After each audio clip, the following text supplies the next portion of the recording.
Bom dia a todos. Julgo que podemos começar. Antes de mais, queria agradecer a todos por serem juntado a nós e decidir investir um pouco do vosso tempo neste tema, que nos parece extremamente crítico à transformação digital eficaz. O meu nome é Inês Chadantes, eu faço parte do grupo de trabalho da APA para a Gestão da Informação em Saúde e, apesar de ter feito o curso de Administração Hospitalar, tenho trabalhado sempre do lado da indústria de sistemas de informação. Para abordarmos este tema, vamos ter connosco o professor Nadim Habib. O professor é mestre em Economia pela London School of Economics, também é consultor internacional nas áreas de estratégia, inovação e criatividade, e é muitas vezes convidado como orador pelas suas excelentes capacidades de levar estes temas e de os discutir. Experiência internacional de gestão, foi CEO da formação de executivos da Nova SBE e da Angola Business School e também trabalhou em diversas multinacionais.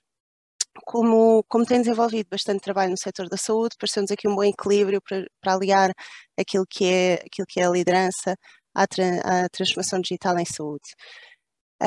Nós esperamos que aproveitem esta sessão, acreditamos que vamos sair todos aqui mais capazes de exercer a liderança em saúde no nosso dia-a-dia.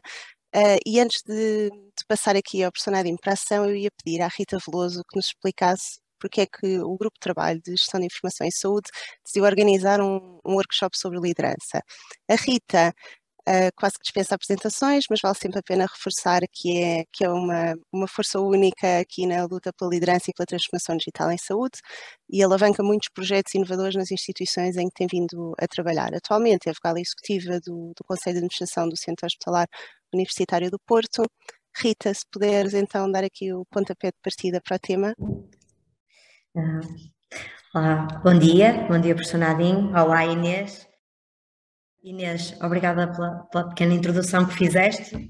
Não seria justo não dissesse que a Inês foi o verdadeiro motor desta iniciativa e desta sessão e do convite ao professor. Inês, obrigada pela energia que depositaste e pela forma tão eficaz com que trouxeste o tema ao debate. Nós efetivamente, enquanto grupo de trabalho, eu integro o mesmo grupo de trabalho da Inês, que é liderado pela professora Teresa Magalhães. Temos colegas de vários backgrounds, o que nos permite realmente tocar em muitos temas e em muitas áreas esta abordagem da transição digital. E uma vez que nós reconhecíamos que a transformação digital envolve muitas áreas de expertise, decidimos então elaborar um livro, Transformação Digital em Saúde, onde um dos temas que nós procuramos trazer foi exatamente o que é esperado das novas lideranças num tempo em que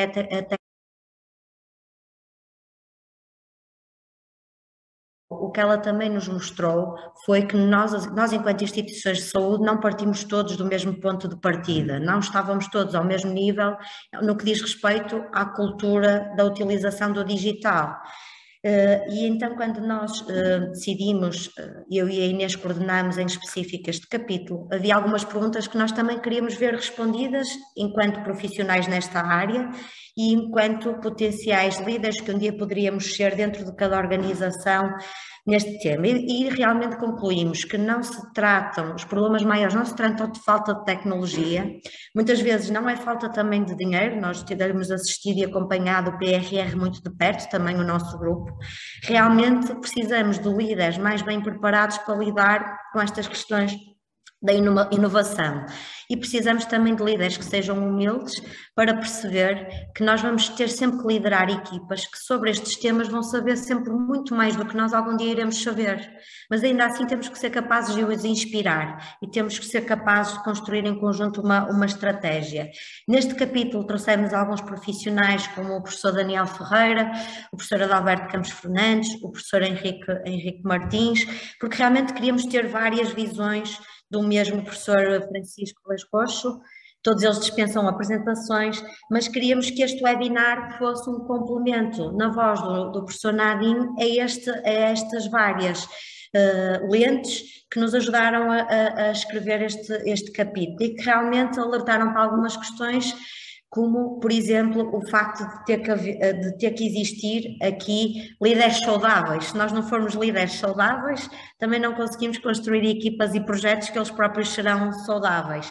E a questão dos telelíderes e da teleliderança, que nós também gostávamos de hoje trazer aqui acima ao tema. Nós temos que ser capazes de liderar equipas muitas vezes à distância, projetos que envolvem pessoas de todo o lado, e temos na mesma que as sentir como um só e trazer para os projetos. Portanto, discutir também, professor Nadim, aqui, que características são estas que estes telelíderes, esta geração de telelíderes tem que ser capaz de trazer para as suas equipas.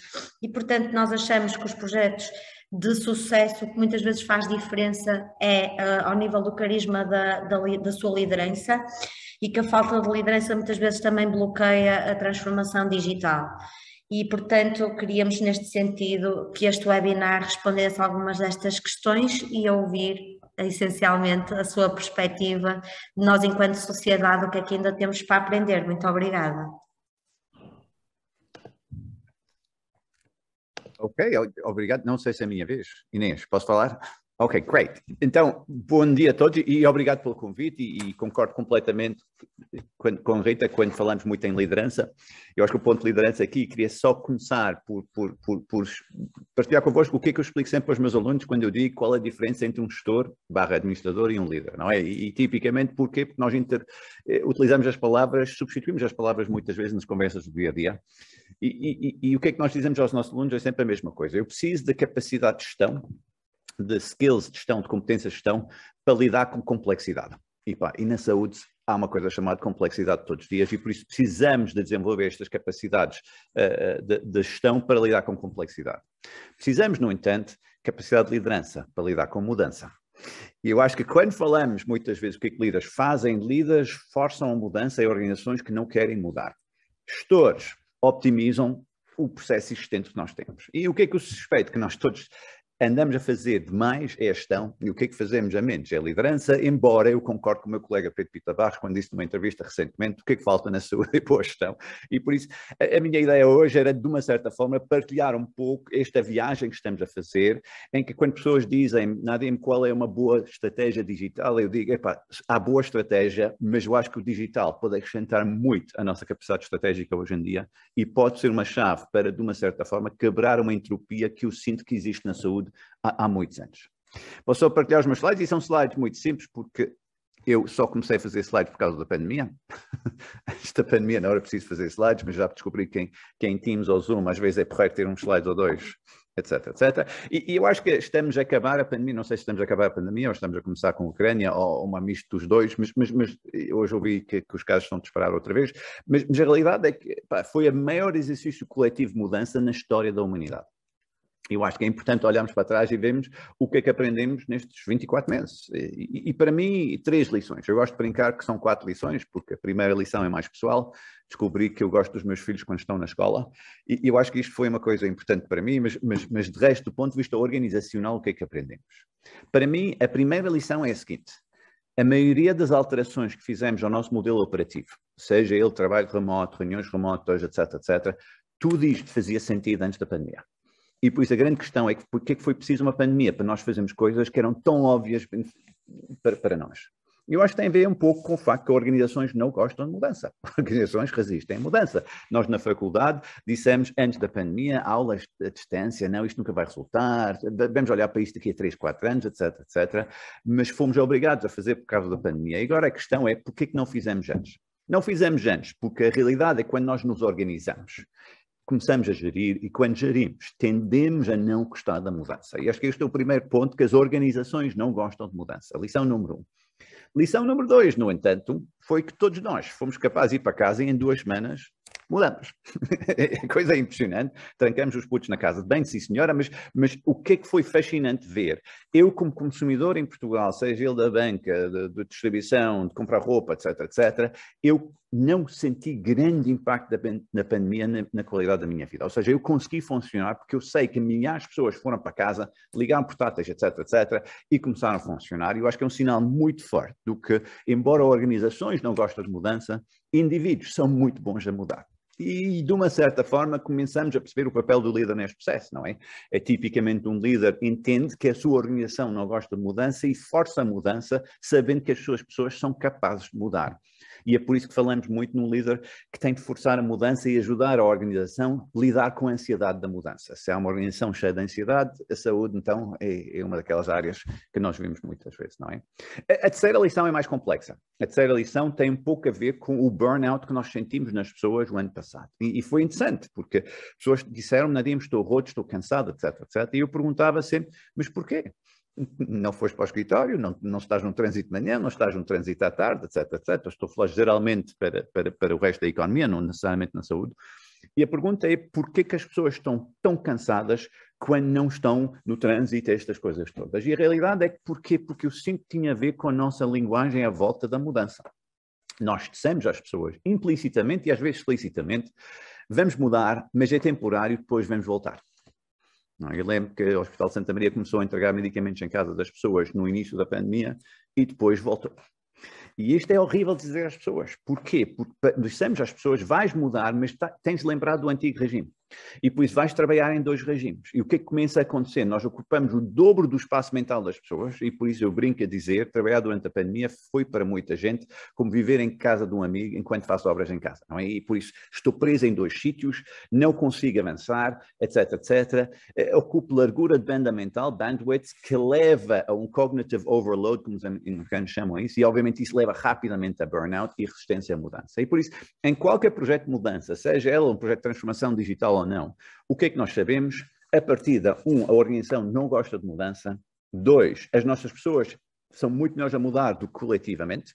Mas 3, o papel do líder é normalizar a mudança muito rapidamente, senão as pessoas vão entrar em burnout e isto vai fazer resistência à mudança.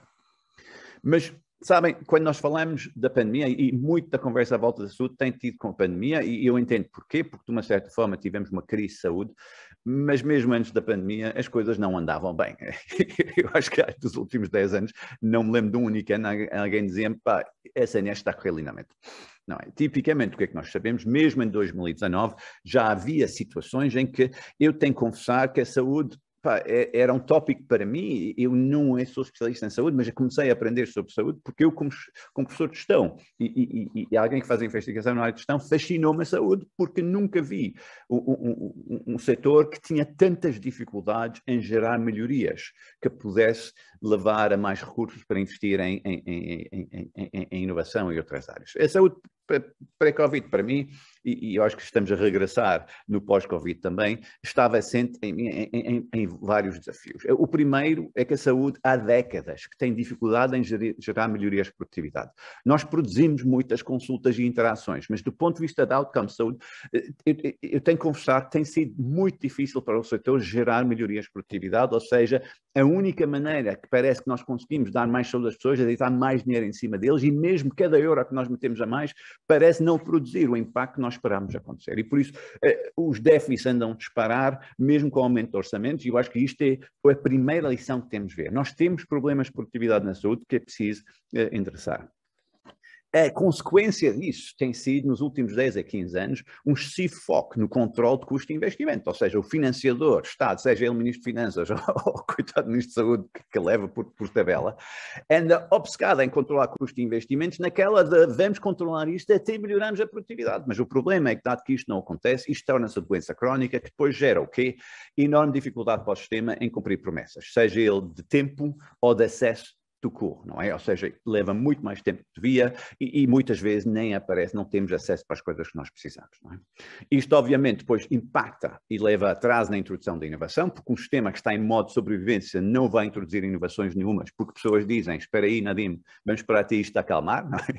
Desde 1991 que as coisas não acalmam e obviamente leva como consequência a desmotivação e burnout de profissionais de saúde. E mesmo com grandes líderes nos nossos hospitais que inspiram as pessoas e trabalham com eles, é muito difícil aguentar se não quebramos este ciclo negativo que andamos a viver, porque muitas vezes o que é que eu vejo em muitos líderes na área de saúde estão basicamente a aguentar mais de transformar, porque é difícil quando estamos neste mundo de consequências para a frente e para trás. E acho que importa percebermos porquê. Importa percebermos porquê, e muita gente tem as suas razões. Eu tenho a minha análise do porquê, muito baseada em gestão e pouco baseada em demografia, embora a demografia obviamente impacta as coisas. Acho que A primeira tem a ver com a maneira que nós estamos a gerir o nosso sistema.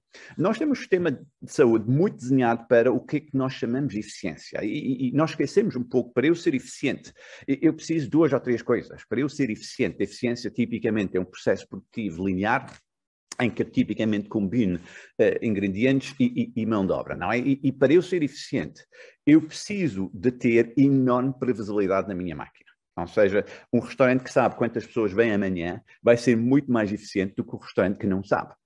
E o sistema de saúde está muito baseado nesta lógica de vamos ter elevada previsibilidade e com base de elevada previsibilidade vamos tomar decisões centralizadas e isto vai assegurar que temos controle sobre as coisas e cria enormes problemas para nós porque é daquelas coisas que tipicamente nós temos um sistema em que muita gente anda a controlar, mas eu sinto que há pouco controle. E porquê? Porque é muito difícil gerir um sistema de saúde com base num mundo previsível, quando tudo à nossa volta é tudo que não é previsível. Tipicamente, esquecemos que o oposto da eficiência é uma coisa que nós chamamos de agilidade. Qual a diferença? Eficiência é uma forma de gerir baseada em previsibilidade. Agilidade é uma forma de gerir no mundo imprevisível. Um restaurante que quer ser eficiente tenta perceber o que é que as pessoas vão comer. O restaurante ágil compra bifes no primeiro dia e faz croquetes no segundo dia com base no que é que sobrou do primeiro dia. Está constantemente a ajustar os seus temas e por isso não pode esperar por um circular normativo que leva 6 meses a aparecer porque é baseado em eficiência. Não é? E eu achei fascinante. A Microsoft disse-me com algum orgulho que tinha entregue o sistema de saúde em abril de 2020, licenças Teams. Eu não sei quantos hospitais tiveram capacidade de depois criar cubículos para consultas remotas, com computadores, como deve ser, etc, etc. Eu suspeito que o número é perto de 0 e estamos a falar de 2 anos depois da pandemia, mais uma vez. Ou seja, nós somos muito pouco ágeis no mundo que exige de todos nós agilidade. Além disso, nós estamos a viver mudanças estruturais significativas. Nós esquecemos um pouco que quando falamos em 3,3 ou 3,4 milhões de portugueses com seguro de saúde, e sim, eu concordo, não são necessariamente um seguro de saúde porque não pagam intervenções sérias, estamos a falar de uma população que hoje em dia procura rapidez de acesso mais do que outra coisa. E esta população é muito diferente da população que nós tínhamos quando construímos o SNS nos anos 70, em que tipicamente tinha uma população mais passiva, mais disposta a seguir instruções e, por isso, de uma certa forma, podia ser gerido com mais eficiência. Hoje em dia nós temos uma população que utiliza as urgências como metodologia de consulta tradicional. Sim, vamos mexendo nas taxas moderadoras. A minha experiência é que não é aí que está o problema. Nós estamos a desenhar um sistema para uma população que já não existe. Não é? Ao mesmo tempo, temos enorme verticalização de conhecimento científico. Os médicos hoje em dia precisam de cada vez mais formação. A ciência está a mudar a um ritmo dramático que faz com que nós, do meio do ano, temos uma mudança num protocolo de tratamento de alguém e, de repente, o nosso orçamento não aguenta porque nós não temos um orçamento ágil, temos um orçamento que é programado com algum tempo para um mundo que não muda. Não vamos sempre esquecer disto. Ou seja, todo de saúde está isso. E o grande desperdício, para irritar ainda mais, é que temos provavelmente a população mais talentosa de sempre a trabalhar no sistema de saúde.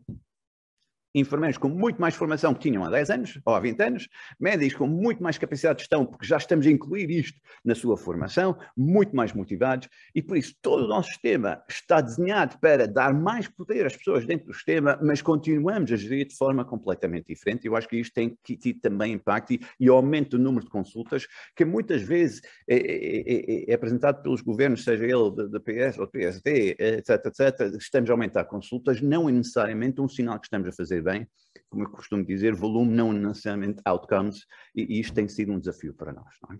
E eu acho que a consequência, para finalizar esta componente de gestão para mim, é que nós hoje temos investimentos, processos de gestão e estruturas de custos estão totalmente desalinhados com as realidades e ambições do sistema.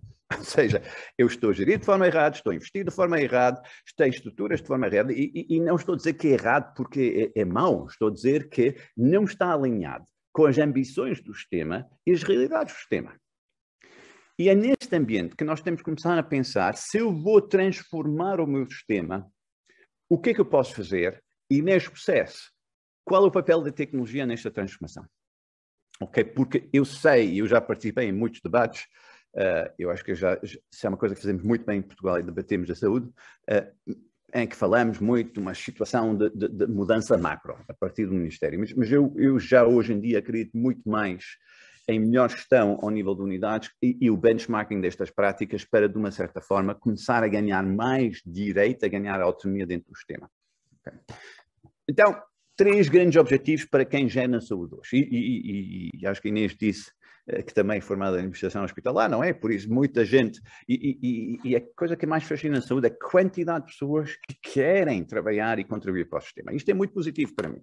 Mas, tipicamente, o sistema não sabe tirar proveito. Por isso, vamos delinear o que é que eu chamo de 3 grandes objetivos que eu acho que têm existido na saúde hoje e como é que o digital pode ajudar a implementar estes 3 grandes objetivos. Primeiro, é que precisamos de melhorias significativas de produtividade. E quando eu falo em produtividade, nós temos que perceber sempre que o nosso objetivo é melhorar outcomes com menos recursos. Isto é basicamente o que é que fazemos na saúde, como fazemos em qualquer outro setor do mundo. Okay? Em qualquer setor do mundo nós andamos obcecados com produtividade. E quando eu falo produtividade, por que eu falo nisso? Porque nós esquecemos um pouco, quem tem responsabilidade de gestão, /administração ou de liderança, está hoje sob uma pressão nunca antes vista na história da gestão. Okay? Nós sabemos que um gestor hoje está sujeito a pressões que não tinham há 40, 50 anos. E é por isso que nós começamos a ouvir uma linguagem nova aparecer na gestão, em que pessoas começam a falar em propósito, em visão, em missão, que é um vocabulário que não existia há 40 anos. E porquê? Porque quando nós entrevistamos gestores e fazemos a pergunta, porquê é que tu existes? Qual é a tua função? Tipicamente, eles respondem com um propósito. Eles dizem, eu existo para garantir o sucesso e sobrevivência da minha organização. É por isso que eu existo. E eu luto para isso, e todos os dias eu luto para isso. É por isso que muitas vezes nós esquecemos, as pessoas dizem isto é complicado. Porquê? Porque há uma luta contínua para o sucesso e sobrevivência de uma organização. E porquê? Porque isto é a primeira geração de gestores na história da humanidade que está a concorrer em 3 mercados de uma certa forma. Está a concorrer no mercado de financiamento, está a concorrer no mercado de talento e está a concorrer no mercado de clientes. E quando eu digo concorrer, num público que pensam de outra forma. Está a ser pressionado por acionistas e financiadores, está a ser pressionado por colaboradores e talento e está a ser pressionado por utentes e seus parceiros. Isto é muito difícil de gerir, porque são 3 níveis de pressão que nunca mais vão acabar. O que é que os acionistas querem? Querem retorno, eu acho que isto é totalmente normal. O Estado quer eficiência na utilização do dinheiro, mas nós esquecemos um pouco que não só querem eficiência desta utilização de dinheiro, mas querem alta previsibilidade associada, que eu acho sempre delicioso. E por isso, tipicamente, nós esquecemos um pouco que o orçamento é uma promessa, não é só dinheiro, é uma promessa que eu faço ao acionista a dizer, se me deres este dinheiro, eu vou-te entregar isto no final do ano.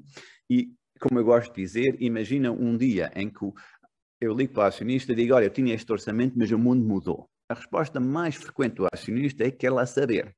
Tu estás lá para lidar com mudança e é por isso que tu és um líder. Hello, that's how it works. Depois temos os nossos colaboradores, o que é que eles querem? Querem dinheiro.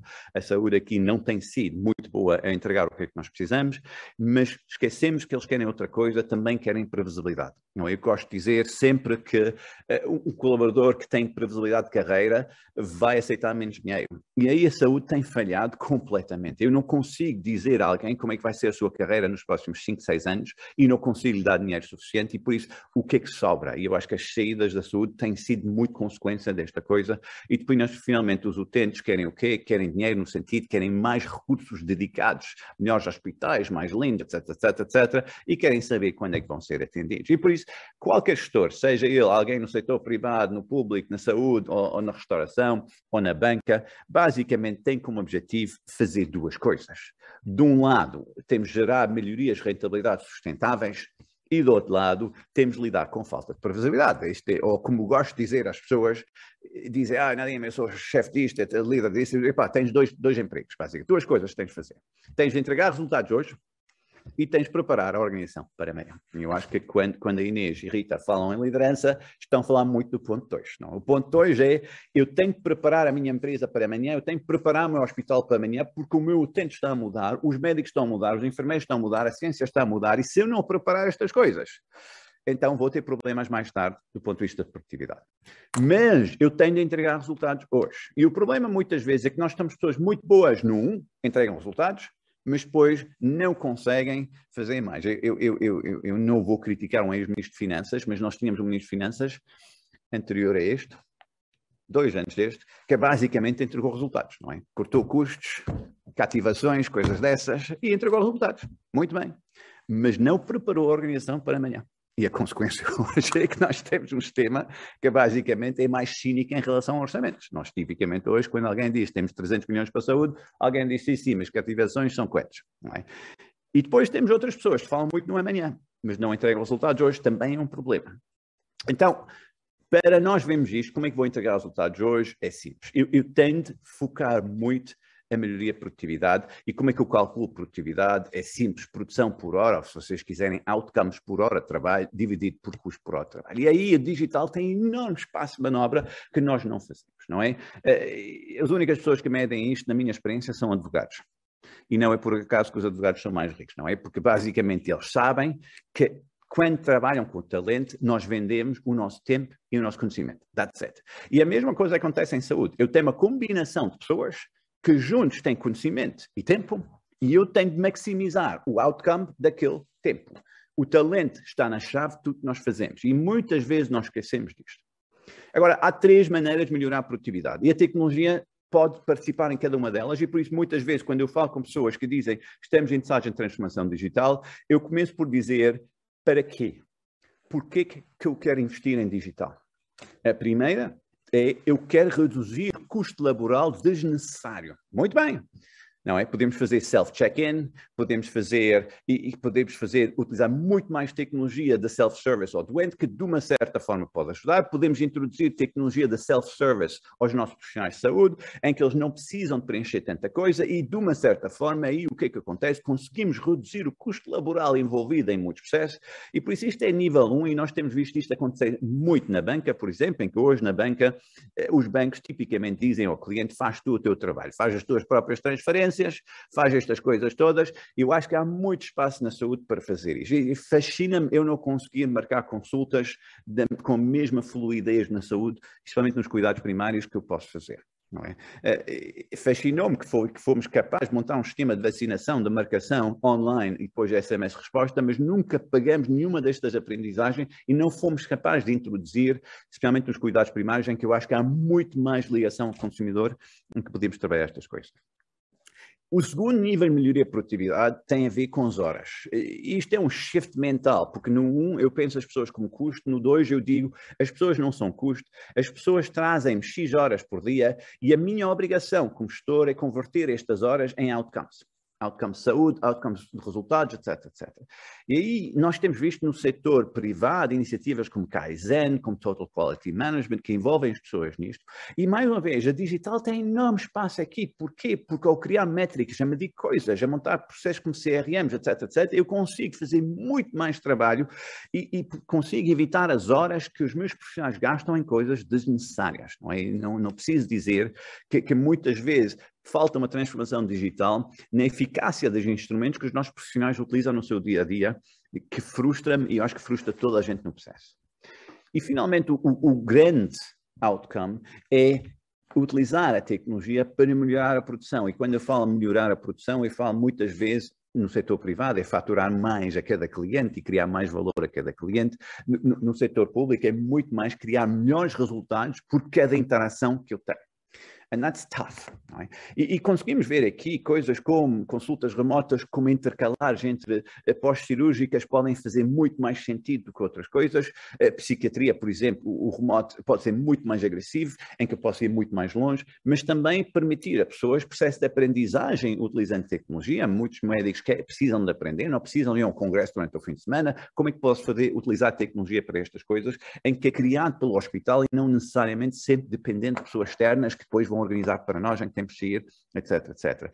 E-learning, e-connecting, e-work, etc, etc. Tudo a ver com tecnologia nesta lógica. Eu acho que o melhor exemplo que posso dar para isto é o exemplo da minha experiência num setor que não tem nada a ver com saúde, que é a hotelaria. que é uma área que me irrita profundamente. E eu fico em hotéis uma vez por semana em média e os hotéis todos irritam-me, porque é uma indústria que nunca viu os benefícios de uma transformação digital como deve ser, não é? Por exemplo, os hotéis em Portugal continuam a fazer check-ins. Não sei se alguém gosta de fazer check-ins. Eu odeio fazer check-ins porque fico sempre irritado, porque há sempre 5 pessoas à minha frente e eu tenho de esperar para receber o meu quarto e isto irrita-me profundamente. E do outro lado, eu não sei porque que o hotel faz isto, porque as pessoas fazem check-in não parecem pessoas muito felizes a fazer check-in. Por isso é uma tarefa que ninguém quer fazer e o cliente não gosta. Segunda coisa que me irrita no hotel é o check-out. Também não sei se alguém já fez aquilo, não faz sentido. Exemplo muito rápido, imagina a introdução de uma transformação digital para check-in eletrónico. Eu, antes de chegar ao hotel, faço upload dos meus dados. Quando chego ao hotel com QR Code, consigo fazer um scan, sai uma chave, está feito. É uma transformação muito básica, mas consegue criar enormes eficiências na maneira de trabalhar. Mas a história melhora, porque ao fazer check-in online, eles podem perguntar que horas é que chegas. E eu digo às 8 da noite e eles conseguem vender o meu quarto mais umas horas àquele que queria fazer check-out eletrónico também. E quando ele faz check-out eletrónico, dizem que queres ficar mais umas horinhas? Sim, senhora, 5 euros por hora, está feito. E eles faturam mais por cliente com o mesmo ativo. Better outcomes, same assets. Este é o ponto. Mas a história melhora ainda mais, em que eles podem dizer, quando faço o check-in, queres alugar um carro. Em vez de esperar no aeroporto, o carro pode ser entregue aqui no hotel e eles recebem uma comissão da Hertz. A grande mudança é a seguinte. No 1, o hotel tem como ativo o seu quarto. No 3, tem como ativo o seu cliente. Muitas vezes esquecemos que esta viagem toda é o que nós chamamos de Customer Centricity. Isso é uma coisa que estou farto de ouvir na saúde, é desenhar sistemas de saúde centrados no doente, quando toda a gente sabe que são todos menos centrados no doente. Porquê? Porque nós não utilizamos tecnologia para ganhar a produtividade que a centralidade do doente nos dá. Ou seja, eu não quero centrar no doente porque é porreiro para o doente, eu quero centrar no doente porque ajuda-me a fazer saltos de produtividade significativos. Se o doente pode fazer uma série de coisas sozinho antes de me visitar e, pre-upload de inquérito de satisfação, pre-upload de uma mini-triagem, eu consigo, de uma certa forma, fazer muito mais e aumentar muito mais a produtividade, focando as minhas pessoas nas áreas em que eles são realmente necessárias. Esta coisa de produtividade é o primeiro passo que eu acho que, e aí a Rita também falou, que não precisamos de um plano nacional. Pode ser feito ao nível de unidades, a realidade é isso, não é? Por exemplo, no 3 aqui, toda a interação entre cuidados primários e cuidados hospitalares. A digital cria enorme espaço para isso. Em vez de ter o que eu tenho visto em muitos conflitos entre hospitais e centros de saúde, que muitas vezes achamos que a única maneira de organizar isto é criar uma unidade local, o LCM para juntar as pessoas, para ter um administrador a gerir os dois, que tal simplesmente ligar os dois via ferramentas digitais para assegurar que o endocrinologista no hospital, quando tem um doente que é descompensado, ao menos sabe quem é o médico de família, qual é o historial deste doente, etc., utilizando esta tecnologia digital. E são coisas muito básicas que podem ser trabalhadas ao nível de unidade ou ao nível de região. E eu acho que cada vez que nós vamos a Lisboa, João Crisóstomo pedir dinheiro para estas coisas, é garantia que não vai resultar, porque alguém vai dizer, temos que fazer para o país todo, e depois vamos esperar mais 6 ou 7 anos para lá chegar. A segunda área, que é crítica para a saúde, é o que eu chamo de agilidade organizacional. Nós esquecemos um pouco que hoje em dia, o que é que nós temos na saúde é uma população muito heterogénea, é uma população com enormes necessidades diferentes. Eu gostava de dizer que todos os doentes são iguais, mas não são. E a realidade é que quando nós passamos para doenças crónicas, como a diabetes, começamos a perceber o que é que nós precisamos. É tratamento customizado para milhões de pessoas. Isto é muito difícil de fazer. E porquê? Porque, de uma certa forma, nós esquecemos que o que é que nós temos hoje são utentes ou clientes muito mais poderosos do que alguma vez na história da humanidade. Tipicamente, no setor privado, quando nós falamos que trabalhamos com empresas que vendem a clientes, nós dizemos sempre a estas empresas, vocês trabalham no mercado que tem o seu ciclo de maturidade. O que quer dizer o quê? Não sei se alguém aqui se lembra quando o primeiro McDonald's abriu em Portugal.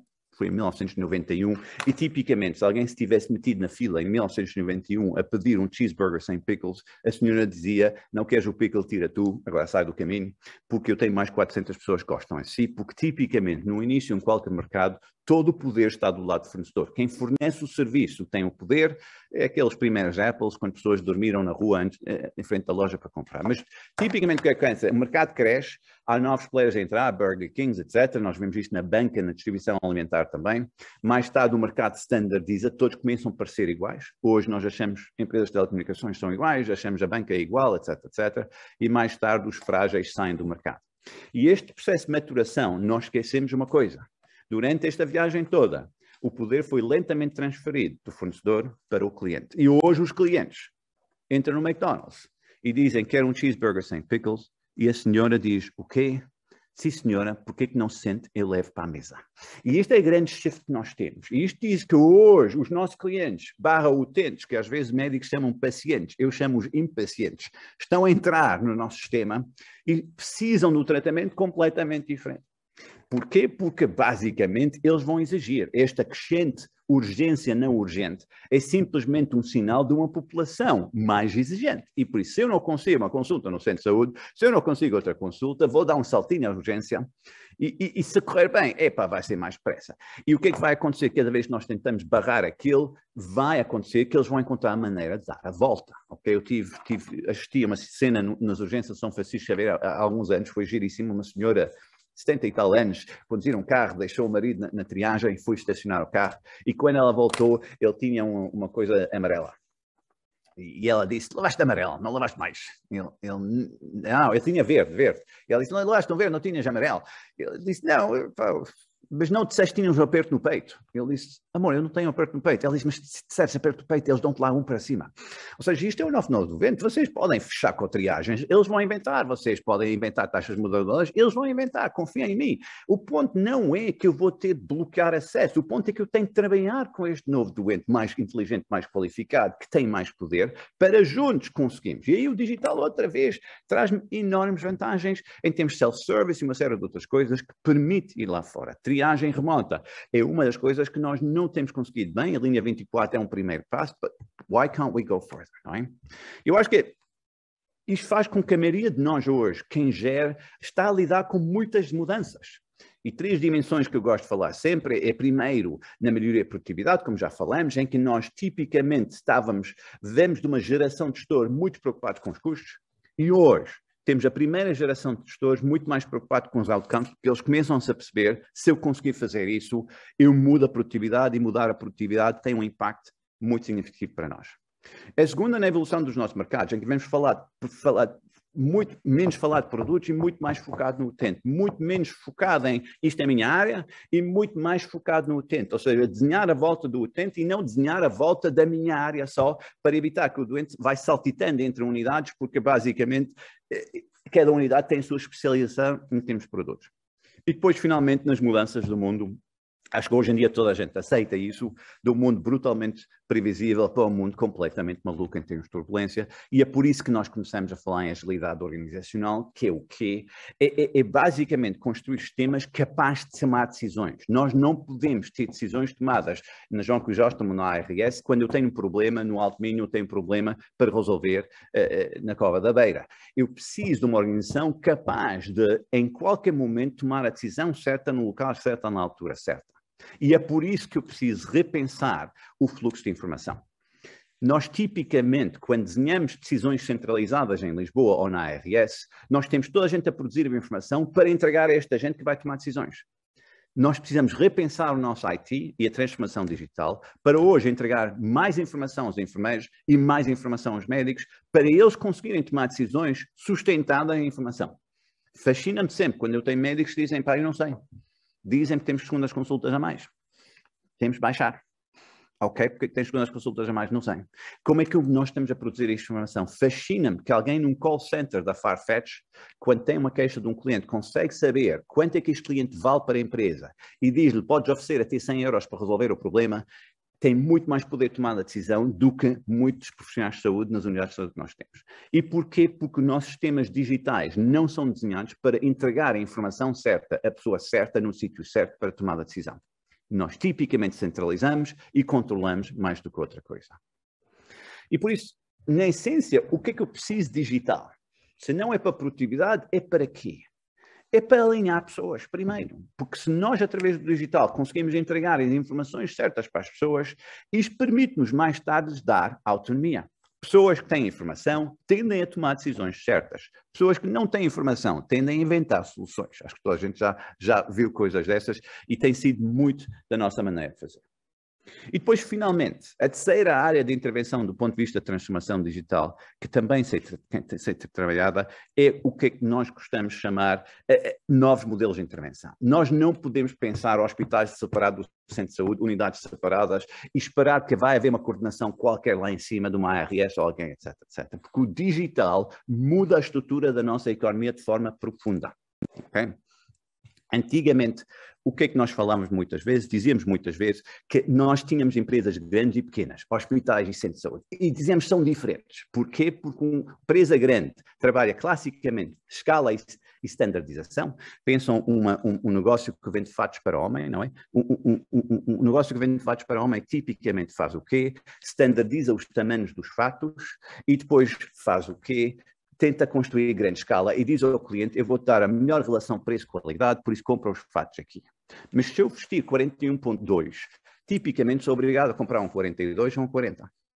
E do outro lado da rua, o alfaiate, que não vou chamar um centro de saúde, mas vou chamar um alfaiate, que diz, não, nada, eu vou-te fazer um fato à medida e vou-te resolver o problema rapidamente. E durante décadas, o alfaiate dizia, eu não concordo com a loja grande, e a loja grande dizia, eu não concordo com o alfaiate. E depois vem a transformação digital.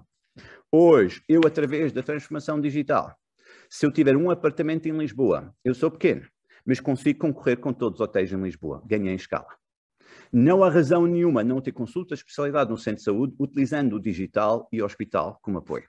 Não há razão nenhuma de não conseguirmos perceber que os pequenos hoje conseguem ganhar escala. Um mediador de seguros em Viseu consegue emitir uma pólice no Algarve sem ter de habilitar escritórios. A digital dá-nos escala e dá-nos personalização. E se eu estou no hospital, eu tenho de ver como que o digital permite-me personalizar o meu tratamento aos meus doentes e a minha interação com eles. E se eu estou num centro de saúde, eu tenho de perceber como é que o digital permite-me dar escala ao meu negócio. Porquê? Porque eu consigo chegar a mais doentes com muito menos custos e isto aumenta a produtividade também. É por isso que, para mim, o digital é chave, porque nas três áreas que nós muitas vezes analisamos e dizemos temos como organização na saúde para atacar todos os desafios de saúde, e eu gosto de dizer sempre, há três grandes áreas em que, para mim, a saúde tem de trabalhar. A primeira é a produtividade. Vimos que há um papel para o digital. Na área em que nós precisamos muito mais agilidade, muito mais customização, vemos que há espaço para digital. Se nós conseguimos mais produtividade, organizações mais ágeis, podemos começar também a repensar a organização do sistema, não tanto em ARS a coordenar hospitais e centros de saúde, mas muito mais numa gestão personalizada em escala, utilizando múltiplos players na saúde, ligados, porque uma transformação digital que eles implementaram em comum. Último ponto aqui que eu acho que é relevante. Para isto acontecer, precisamos de uma liderança nova. Uma liderança muito mais estratégica e uma liderança muito menos tática. Nós temos tido uma liderança nos últimos anos da sobrevivência e isto não é uma crítica a quem lidera na saúde. Eu acho que é provavelmente o emprego mais difícil em Portugal hoje em dia, gerir uma unidade de saúde. Porquê? Porque nós não temos direito a ter os recursos que precisamos, não podemos fazer as transformações que nós precisamos, etc, etc. E para isso, para mim, o último ponto aqui, e antes de passar a palavra, eu sei que Inês não disse isto no início, mas ela fez alguns estudos sobre a nossa maturidade e conhecimento digital, que podia ser interessante partilhar com as pessoas, mas antes disso, e antes de irmos depois para uma conversa um pouco mais em estilo debate e conversa, últimos pontos aqui. Uma estratégia serve para quê? Eu sei que muitos hospitais estão a fazer plano estratégico, mas esquecemos um pouco que uma estratégia é um plano, sim, mas é um plano para lidar com mudança. E se eu estou a lidar com mudança e não aproveitar os benefícios de uma transformação digital, eu não sei o que é que eu ando a fazer. Mais importante, uma estratégia é uma ferramenta para alinhar organizações e estruturas. Nós fazemos estratégia para toda a gente saber o que é preciso fazer e utilizar ferramentas digitais para assegurar que toda a gente está on board, como os ingleses dizem, vai ser crítico. E, finalmente, uma estratégia é um foco, é uma decisão sobre o foco dos nossos investimentos. E, na minha experiência, se uma estratégia na saúde hoje não incluir uma grande ênfase numa transformação digital, estamos a perder uma oportunidade de fazer um salto significativo na produtividade, na agilidade e, mais importante, na personalização do modelo de gestão que nós queremos para a saúde. Da minha parte, esta primeira fase é tudo. Eu acho que acabei um pouco antes da hora, mas Inês vai-me perdoar e vou-lhe passar a palavra. Obrigada, professora. Antes de mais, obrigada pela sua intervenção. Eu acho que foi excelente. Eu não sei o que é que tu pensas, Rita. Eu fiquei um bocadinho mais preocupada relativamente a todos os desafios que temos pela frente. Eu ia aproveitar para partilhar algumas informações convosco que nós fomos obtendo e se calhar aproveitar para fazer aqui no modelo um pouco de discussão com a Rita. Se quiserem, entretanto, deixar questões no painel, nós estamos a acompanhá-las e depois passaremos também aqui à professora. Mas nós, no âmbito do grupo de trabalho, também temos e da PA um workshop presencial a decorrer de Lean Management, e nesse âmbito decidimos colocar à consideração das pessoas que estavam nesse mesmo painel algumas questões sobre a liderança relacionada com a transformação digital. E se calhar, Rita, partilhava aqui contigo e com quem nos está a ouvir. A primeira pergunta que fizemos foi perguntar se nas organizações existe um processo definido, documentado e partilhado para a tomada de decisão no âmbito da transformação digital, identificando responsáveis e aprovadores. E tivemos 35% das pessoas a dizer que sim e 65% a dizer que não. Eu fiquei um bocadinho surpreendida. Eu esperava que sim, não é? Fico contente com o resultado, mas de facto, como é que isto está a ser estruturado? Não sei se podes partilhar connosco o exemplo do teu hospital também. Antes de mais, Nadine, tocaste nos pontos que há anos nós andamos a trabalhar nas nossas instituições. A saúde é, de facto, uma área muito especial que não possa ser comparada ou comparar-se em alguns processos com o McDonald's ou com a experiência de um check-in de um hotel. Se calhar eu falhei um bocadinho aqui no meio, não? Conseguiram ouvir-me? Pegámos o sentido da frase. Vou dar só um segundo. Sim, os exemplos que o Nadine trouxe são aquilo que nós nas nossas instituições, e como diz o Nadine, contra a resistência natural de não quererem mudar, nós realmente temos que forçar a mudar. Há experiências que nós podemos importar de áreas como os hotéis, como os aeroportos, como o McDonald's, e quem me conhece sabe, tenho inúmeros exemplos de projetos com os quais tive a felicidade de trabalhar nesse sentido. E vamos deixar de perguntar aos doentes o que é que eles querem e vamos partir para a ação, porque nós já sabemos o que eles querem, nós passamos a vida a cada ciclo, e o Nadine há de concordar, e tu também, Inês, enquanto utilizadores de saúde, passamos a vida a perguntar a cada momento aos utentes o que é que eles querem. Não, nós já sabemos o que eles querem, o mercado diz-nos o que é que eles querem, e concordo, e aprendi, levo daqui uma mensagem muito importante, Nadine, né? Nós estamos a preparar sistemas para clientes que eles já não existem, pronto, e efetivamente, e para colaboradores que também já não existem. E esse é o desafio. Como é que nós temos feito estas mudanças? Há uma altura em que realmente tem que ser um top-down, tem que chegar o dia em que os líderes têm que dizer, ok, não tem que ser perfeito, mas tem que ser feito. E é hoje, porque nós vivemos efetivamente em democracia, mas passar a vida em questões e em dúvidas existenciais que, se não começarmos hoje a mudá-las, vão ser as mesmas daqui a 10 anos.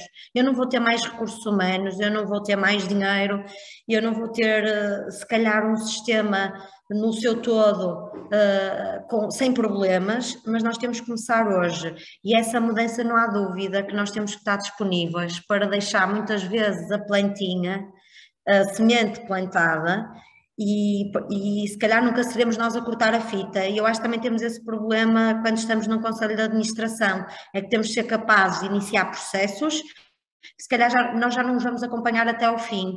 E às vezes a tentação de dizer, o trabalho vai ser tanto no início, da resistência que o Nadine falou, olha, já não vai ser para mim, eu já nem vou começar. E isso depois a cada ciclo repete-se. E portanto, o que eu acho que nós temos que fazer, e é realmente, estou de acordo, puxar de cima a mudança. Muitas vezes a palavra pode não ser a mais politicamente correta, mas impor, Portanto, nós ouvimos, mas há o dia em que nós vamos ter que impor porque acreditamos nela e fazer com isso, com que toda a organização se ajuste. E essa tem sido a estratégia. Se os serviços por si só, a dada altura, já não acompanham a tomada de decisão e estão sempre na indefinição, se nós acreditamos que é o caminho, então nós vamos ter que tomar a decisão do dia de cima para baixo, com a devida segurança. Isto não serve para todos os projetos, mas servirá para alguns. Não sei se respondi à tua questão, Inês. Rita, deixa-me fazer-te uma pergunta, já que expandiste um pouco mais aí a tua resposta. Falou-se que esta liderança para a mudança não pode estar totalmente centralizada, não é? Temos uma centralização, mas temos que permitir que as pessoas no terreno possam tomar estas decisões e ser mais ágeis. Mas, por outro lado, temos a saúde suborçamentada, portanto, o pouco que há ou que há disponível, os hospitais e as outras entidades de saúde estão sempre a tentar alocar, por exemplo, a uma nova tecnologia que surja, como foi o exemplo que o Nadim me deu, e por outro lado temos um PRR orientado a iniciativas apenas transversais e centrais. Como é que tudo isto joga, não é? Como é que vocês conseguem tomar decisões para criar uma mudança para o futuro descentralizada, quando todos os fundos centrais estão a ir noutro sentido? Inês, há uma coisa que eu tenho aprendido e que tem sido pouco explorada a meu ver, agora já mais, mas de há uns anos para cá, é que nós temos, cada uma das nossas instituições tem que criar uma marca e tem que ter também ela própria uma estratégia de branding e de marketing. Ou seja, eu tenho que criar o trust, a confiança dos... Quando começamos Rita, agora estamos a perder aqui a nossa conversa, eu disse que muitas destas mudanças tecnológicas, e agora? Ficamos no trust. Podes voltar ao trust. Agora? Sim, desculpem. Nós temos que criar este trust da comunidade, dos parceiros, para que as oportunidades também nos surjam. Começamos por falar que muitas vezes esta implementação da inovação e da tecnologia não envolve questões de falta de dinheiro, porque há muitos parceiros, há muitos programas que por si só estão eles também próprios financiados. E o que eu tenho assistido no último ano, desde que estou no Centro Hospitalar Universitário do Porto, é que realmente se tu fores atrativo também para os parceiros, se tu mostrares uma abordagem de inovação e de confiança de que as tuas equipas fazem e querem fazer, estas oportunidades também surgem muito além do PRR. O que acontece é que efetivamente elas dão muito trabalho. Gerir um projeto, como tu sabes, de inovação, não é? Inovar significa fazer de novo, vamos falhar, não é? E vamos ter momentos em que vamos ter que desligar e desprender-nos do síndrome do My Baby, que é começarmos um projeto, já sabemos que aquilo não vai ter sucesso e ter capacidade de o parar hoje, e não gastar o resto dos recursos em algo que eu já sei que não vai funcionar, só porque nós já gastamos algum tempo e algum dinheiro nele. E, portanto, o que eu acho é que nós temos que criar esta capacidade também de sermos atrativos e de gerar esta confiança na comunidade para que as oportunidades vão surgindo, para sermos nós às vezes o piloto. Mas também digo, Inês, nós não devemos querer ser o piloto de tudo, não devemos querer ser os primeiros a cortar a fita em tudo, porque isso tem um custo. É que depois não criamos projetos sustentados, esgotamos as nossas equipas, porque no final são sempre os mesmos, são sempre com aqueles que contamos, e depois cortamos a fita, mas passado um ano, se nós fôssemos medir muitos dos projetos que se cortam a fita nas nossas instituições, muitos deles se calhar morreram, ou não foram sustentados no tempo. Por isso nós também temos que saber usar bem os nossos recursos e escolher bem os projetos nos quais vamos querer ser inovadores, e não querer ser inovadores em tudo. Alguns faz sentido se calhar nós sermos os últimos, que é para também aliviarmos um bocadinho as nossas equipas e termos logo entregáveis para dar e não percorrer, como nós sabemos muitas vezes, as dores de quem está a fazer algo de novo. Este equilíbrio tem que ser encontrado em cada instituição e eu acho que é diferente de instituição para instituição, porque cada instituição tem as suas áreas de excelência e de diferenciação, e nós temos é que saber reconhecer e ouvir aí sim as nossas pessoas onde é que elas estão dispostas a investir o seu tempo, o seu tão precioso tempo nestes projetos e agarrar esses que estão ganhos à partida porque têm a vontade das nossas pessoas. Oh, Rita, tu falaste aí na questão de ter resultados com os projetos que são implementados e o professor Nadim também referiu que esses resultados não devem ser a digitalização per si, mas sim na perspectiva de ou trazer produtividade, melhores ganhos, menos custo. Como é que em geral vês isso na saúde, não é? E na tua organização? Vocês fazem projetos para atingir esse tipo de objetivos ou ainda se está a trabalhar muito a digitalização pela digitalização, não é? Eu, quando ouço falar da teleconsulta e da telesaúde, vejo apenas na perspectiva de passar a ser digital e de contrariar a barreira que foi o acesso físico durante a pandemia, mas não com o objetivo concreto de reduzir os tempos das consultas, ou de aumentar a produtividade, ou ter os recursos mais disponíveis. Poderá ser apenas melhorar a experiência do doente. Eu dou-te um exemplo em concreto que tu disseste da teleconsulta. E esta é a minha humilde opinião e é pessoal. Imagina, a partir do momento em que o médico decide, é uma decisão clínica, que a consulta não precisa da presença do utente, então eu acho que poderia ser uma decisão do utente querê-lo ou não fazer por via da teleconsulta ou por via, por exemplo, da consulta telefónica. E a pandemia, quando visto os números proliferar de muitas teleconsultas, muitas foram feitas com recurso apenas ao telefone. Mas se nós temos ferramentas e há um utente do outro lado que primeiro é capaz de ter acesso a essa tecnologia e segundo, tem essa vontade, ultrapassado o critério clínico que esse médico já me deu, então acho que deve ser uma vontade do doente. E pode até, ao contrário, imagina um doente que há 2 anos que não vê o seu médico, que andou sempre a ser atendido em tele. Não havia a vontade do doente de querer estar com o médico, também não prevalecer. Dizer, pronto, há 2 anos que eu já não vejo o meu ideal. Isto por si só pode realmente não aumentar a produtividade, mas podemos estar aqui a melhorar a experiência do doente e estamos, por exemplo, mais uma vez, a oferecer este tipo de oportunidade e de escolha do doente, poderemos estar, mais uma vez, a oferecer algo que os outros hospitais não estejam ainda a oferecer, que é ter em conta a vontade do doente e podemos nos tornar atrativos para doentes, por exemplo, de outras áreas geográficas, que não escolheriam, por exemplo, ter o filho no meu centro materno-infantil porque ele é no Porto, mas se calhar se todo o processo pudesse ser partilhado entre o digital e o físico, há pessoas que gostavam de ter acesso e em que o facto da distância já não seria um problema, só para te dar assim um exemplo.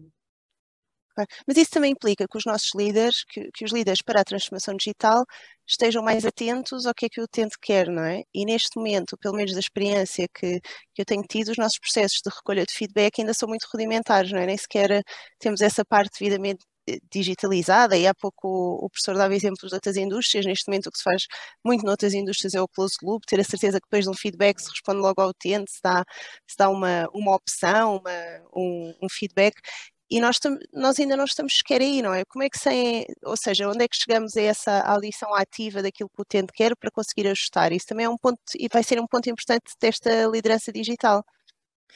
Sem dúvida. Se nós já não formos a tempo em muitos projetos, de fazer estes projetos de forma co-criativa com os utentes, que muitos não são processos co-criativos, a instituição desenha os circuitos, desenha as funcionalidades e entrega-as ao doente. Pelo menos que sejamos capazes, no pós-implementação, de ouvir aí o doente e ir fazendo ajustes e ter esse feedback. Portanto, o que eu acho é que nós podíamos... O que fizemos para trás, podemos não ir a tempo de recuperar no seu todo, mas pelo menos quando estamos a desenhar um processo novo, ter esse momento em conta. E dou-te um exemplo. Arrancou ontem aqui no Centro Hospitalar Universitário do Porto um projeto de um voice bot. Nós tínhamos um problema com muitos hospitais de não conseguirmos atender a maior parte das chamadas telefónicas dos utentes. Okay? Porquê? Porque era um processo que recorria 100% a recursos humanos. Com a ajuda da tecnologia, nós desenhamos os primeiros circuitos e desde o primeiro dia, que foi ontem, que no final dessa interação é perguntado ao utente como é que ele sentiu esta nova experiência e o que é que ele gostaria de ver mudar. E depois, a cada mês vamos acompanhando e vamos ajustando. Portanto, se não houve o tempo de o fazer no processo de uma forma co-criativa com o utente, que seja no momento da implementação que isto seja medido. E dou-te um exemplo muito claro, outro exemplo. Há um mês, 2 meses, com o nosso fornecedor que numa determinada área tem a maior parte dos hospitais, são seus clientes, numa reunião estavam-nos a mostrar uma funcionalidade para o utente disponibilizada num outro hospital, que a mim, meramente por intuição, achei que não seria uma prioridade para os utentes. Então pedi-lhes para eles irem ver quantas vezes essa funcionalidade era utilizada. Ela nunca era utilizada, Inês. O hospital em causa desenhou, implementou, mas depois não se mediu. E, portanto, podem ser várias as razões, pode ser falta de comunicação ou pode ser falta de utilidade, e é aí que eu acho que é mesmo muito importante conseguirmos medir e ouvir os doentes. Se calhar aproveitava, professor, para lhe perguntar a si, portanto, estávamos aqui a chegar à conclusão que é fundamental, já que estamos a fazer projetos para ir em direção àquilo que são as preferências dos utentes, também temos que ter líderes que sejam capazes de ouvir e de perceber que preferências são essas para conseguirmos responder aos doentes que temos e não aos doentes do passado, o que foi a Rita que usou há pouco essa expressão. Isto é algo que é fácil? Eu acho que há 2 pontos aqui. Eu acho que o problema grande da saúde, muitas vezes, é que nós falamos no SNS, não é? Depois estamos a falar numa máquina gigante, etc, etc. E obviamente, é difícil fazer esta dimensão. E por isso eu esperava que muita inovação no SNS, nos próximos 5, 6 anos, seja ground up. Ou seja, eu faço um pequeno projeto numa unidade e se eu tiver qualquer coisa, eu vou crescendo. E por isso eu diria, se é razoavelmente fácil, se eu juntar um grupo de médicos, enfermeiros, à volta de diabetes, endocrinologia, juntamente com já a SES à minha volta, para ver como é que posso desenhar alguma coisa do ponto de vista digital que melhora a nossa interação e melhora a interação com o doente, não é? Uma micro-app que dá ao doente uma cor de verde, amarelo ou encarnado para dizer que estás a fazer bem, etc, etc, que depois é refletido quando ele vai a uma consulta hospitalar. São coisas que eu acho que em todo o trabalho que eu tenho feito nessa área nos últimos 10 anos, eu tenho visto centenas, se não milhares de projetos desses. Pequenos, etc, etc. A questão muitas vezes é quando falamos da tecnologia necessária para isso, há uma certa hesitação. Pessoas dizem, isto é saúde, tecnologia, é preciso ter cuidado, dados de doentes, é preciso ter cuidado, é preciso isto, etc, etc. E quando isto acontece, o que tipicamente nós começamos a ver é uma reação de entropia que depois para. Por isso, se é tecnicamente fácil, é. Se é organizacionalmente fácil, não. E é aí que temos o nosso problema. Nós temos uma organização que não gosta de fazer estas coisas porque levanta muitas dúvidas sobre, what to do, etc, etc. E por isso, eu acho que a resposta é, tecnicamente, bem, eu trabalho na saúde há 10 anos. Toda a gente que eu conheço percebe isto. Toda a gente percebe do ponto de vista da sua organização, do seu local, o que é preciso fazer, etc, etc. Toda a gente sabe onde é que são as grandes oportunidades. O que é que falta organizacionalmente? E é por isso que muitas vezes, Inês, nós ouvimos falar em autonomia mais do que outra coisa, é, de um lado, ter capacidade de perceber se eu tenho autonomia para fazer esta decisão, porque muitas vezes nem é uma questão de orçamento. Okay? E é por isso que eu acho que aquele inquérito que nós falamos, em que a literacia digital é crítica para um líder, porquê? Porque quando alguém diz, não sei se podemos fazer, nós temos de ter a zona de conforto para, de uma certa forma, poder argumentar e contra-argumentar. Não é? Eu vi isto, mais uma vez, eu sei que a Rita disse que a saúde é diferente e eu concordo com ela, mas na banca, durante anos, cada vez que alguém queria inventar uma coisa nova, havia sempre alguém do departamento de compliance a dizer, não sei se é possível. Ou departamento jurídico. Eu gosto de advogados, acho que não, tanto como qualquer outra pessoa, mas tipicamente a função deles não é dizer bora lá, a função deles é dizer cuidado, etc, etc. E por isso um líder que tem mais conhecimento consegue de uma certa forma incorporar as preocupações para assegurar que conseguimos implementar. Não sei se isto faz sentido, mas isto para mim tem sido muito o desafio e é por isso que eu apoio sempre quando há formação na área digital, porque eu digo sempre, se não entenderes as ferramentas, vais ter dificuldade em ser um participante ativo nas reuniões em que a organização vai tentar matar a ideia. Pois. Eu se calhar aproveitava só para partilhar aqui o outro resultado que obtivemos no inquérito que fizemos, que perguntava se algum dos membros do Conselho de Administração da instituição tem competências / formação específica para a tomada de decisão e liderança no âmbito da transformação digital. E a resposta foi um redondo 53% a dizer que não. E, portanto, o que eu gostava de lhe perguntar, para tentarmos também aqui consolidar um pouco o que estamos a ouvir de si, que é que características é que estes líderes têm de ter para conseguirem dar forma e efetivar, no fundo, a transição digital, porque eu acho, e eu assisto em muitos fóruns, não é? Nós portugueses somos muito bons a pensar, a ter ideias e a pensar em coisas novas, mas às vezes temos mais dificuldade em concretizar. Portanto, que característica é que tem de ter este líder para conseguirmos concretizar a transformação digital? Nas duas perspectivas, não é? Eu acho que referiu a perspectiva de aumentar a produtividade, que é importantíssima e que normalmente se fala pouco na saúde, mas também na outra de criar as condições para amanhã. Acho que o primeiro passo, os líderes hoje em dia têm que ter uma noção muito clara de qual é a sua estratégia nos próximos 3 anos, seja ele na área de produtividade, na agilidade, novas formas de servir o doente. Ou seja, se eu não tiver esta visão clara do que é que eu quero fazer nos próximos 3 anos, quando eu vejo uma oportunidade no digital, eu não sei onde é que eu encaixar. Não há nada pior. Qualquer líder do mundo, quando existe uma oportunidade tecnológica, mas eu tenho um plano e eu não consigo encaixar esta tecnologia no meu plano. O que é que eu tendo a fazer? Eu digo, vamos esperar até o próximo ciclo. Por isso, se eu tiver clareza estratégica, do ponto de vista que eu sei que, por exemplo, nos próximos 3 anos nós gostávamos de reduzir urgências não urgentes, estou a inventar agora uma coisa, que acreditamos vem por falta de informação. Então, quando alguém diz, olha, nós temos aqui, através potencialmente criar uma app, e agora vou roubar um pouco do que a Rita falou, porque nós criamos uma marca forte e pessoas identificam esta marca e por isso vão interagir com a nossa app, em que nós podemos ir alertando as pessoas regularmente de fazer triagem telefónica antes de aparecer, coisas dessas, etc, etc, em que eu posso ter um resultado mais tarde. Então, tecnologia faz sentido para mim, porque eu incorporei na minha estratégia e utilizei a minha experiência para tornar a tecnologia relevante. E esta é a magia que nós procuramos. Por isso, a primeira coisa é ter noção clara de clareza estratégica. E pessoas dizem, mas Nadim, toda a gente sabe a estratégia da sua organização. Sim e não. Porque muita gente anda a correr a 200 horas a reagir e por isso a estratégia é uma coisa que eu fiz para a CSS há uns anos, e está lá pendurada, e por isso eu não estou constantemente a olhar para ela. Não é? A segunda coisa, sim, isto não é um perfil, é ter tempo para estudar. Aquelas coisas que eu digo sempre, ter tempo para ir a uma conferência em que durante 8 horas vou ouvir 7 intervenções que não me interessam nada, mas vai haver uma. Aquela é importante. O processo de aprendizagem é horrível neste sentido. O processo de aprendizagem de novas tecnologias é um processo brutalmente ineficiente. Não é? As pessoas frustram-se muitas vezes porque dizem, de tudo que eu ouvi, só uma coisa interessou. Mas só descobriste aquela coisa porque ouviste tudo. E esse é o problema. O processo de inovação, de aprendizagem de inovação, é um problema ineficiente e por isso os líderes têm de estar dispostos a fazer um investimento em tempo.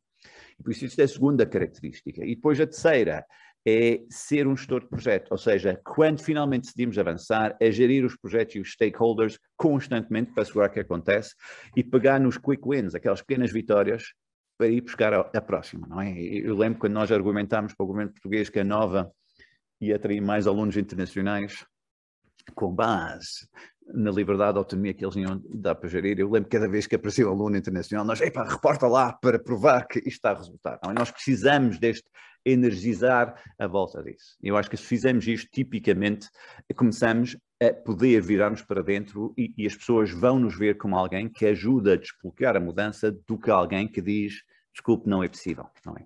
E eu sinto que muita gente na saúde, infelizmente, foi posto nesta segunda caixa e isto destrói a nossa capacidade de mudar. Esse é um ponto interessante, porque nós acabamos por ver essa publicação ou esses quick wins vindo muito da academia e não das próprias instituições, não é? Ou seja, nós vemos os projetos a acontecer, como as USFs, em comparação com os centros de saúde, para melhorar a experiência do utente, mas depois não vemos uma publicação operacional, do impacto que teve, nem vemos uma reorientação de estratégia em função desses mesmos resultados. E isso também é um duas ou três coisas. Nós temos que parar, quando falamos de saúde, falar do ministro. Okay?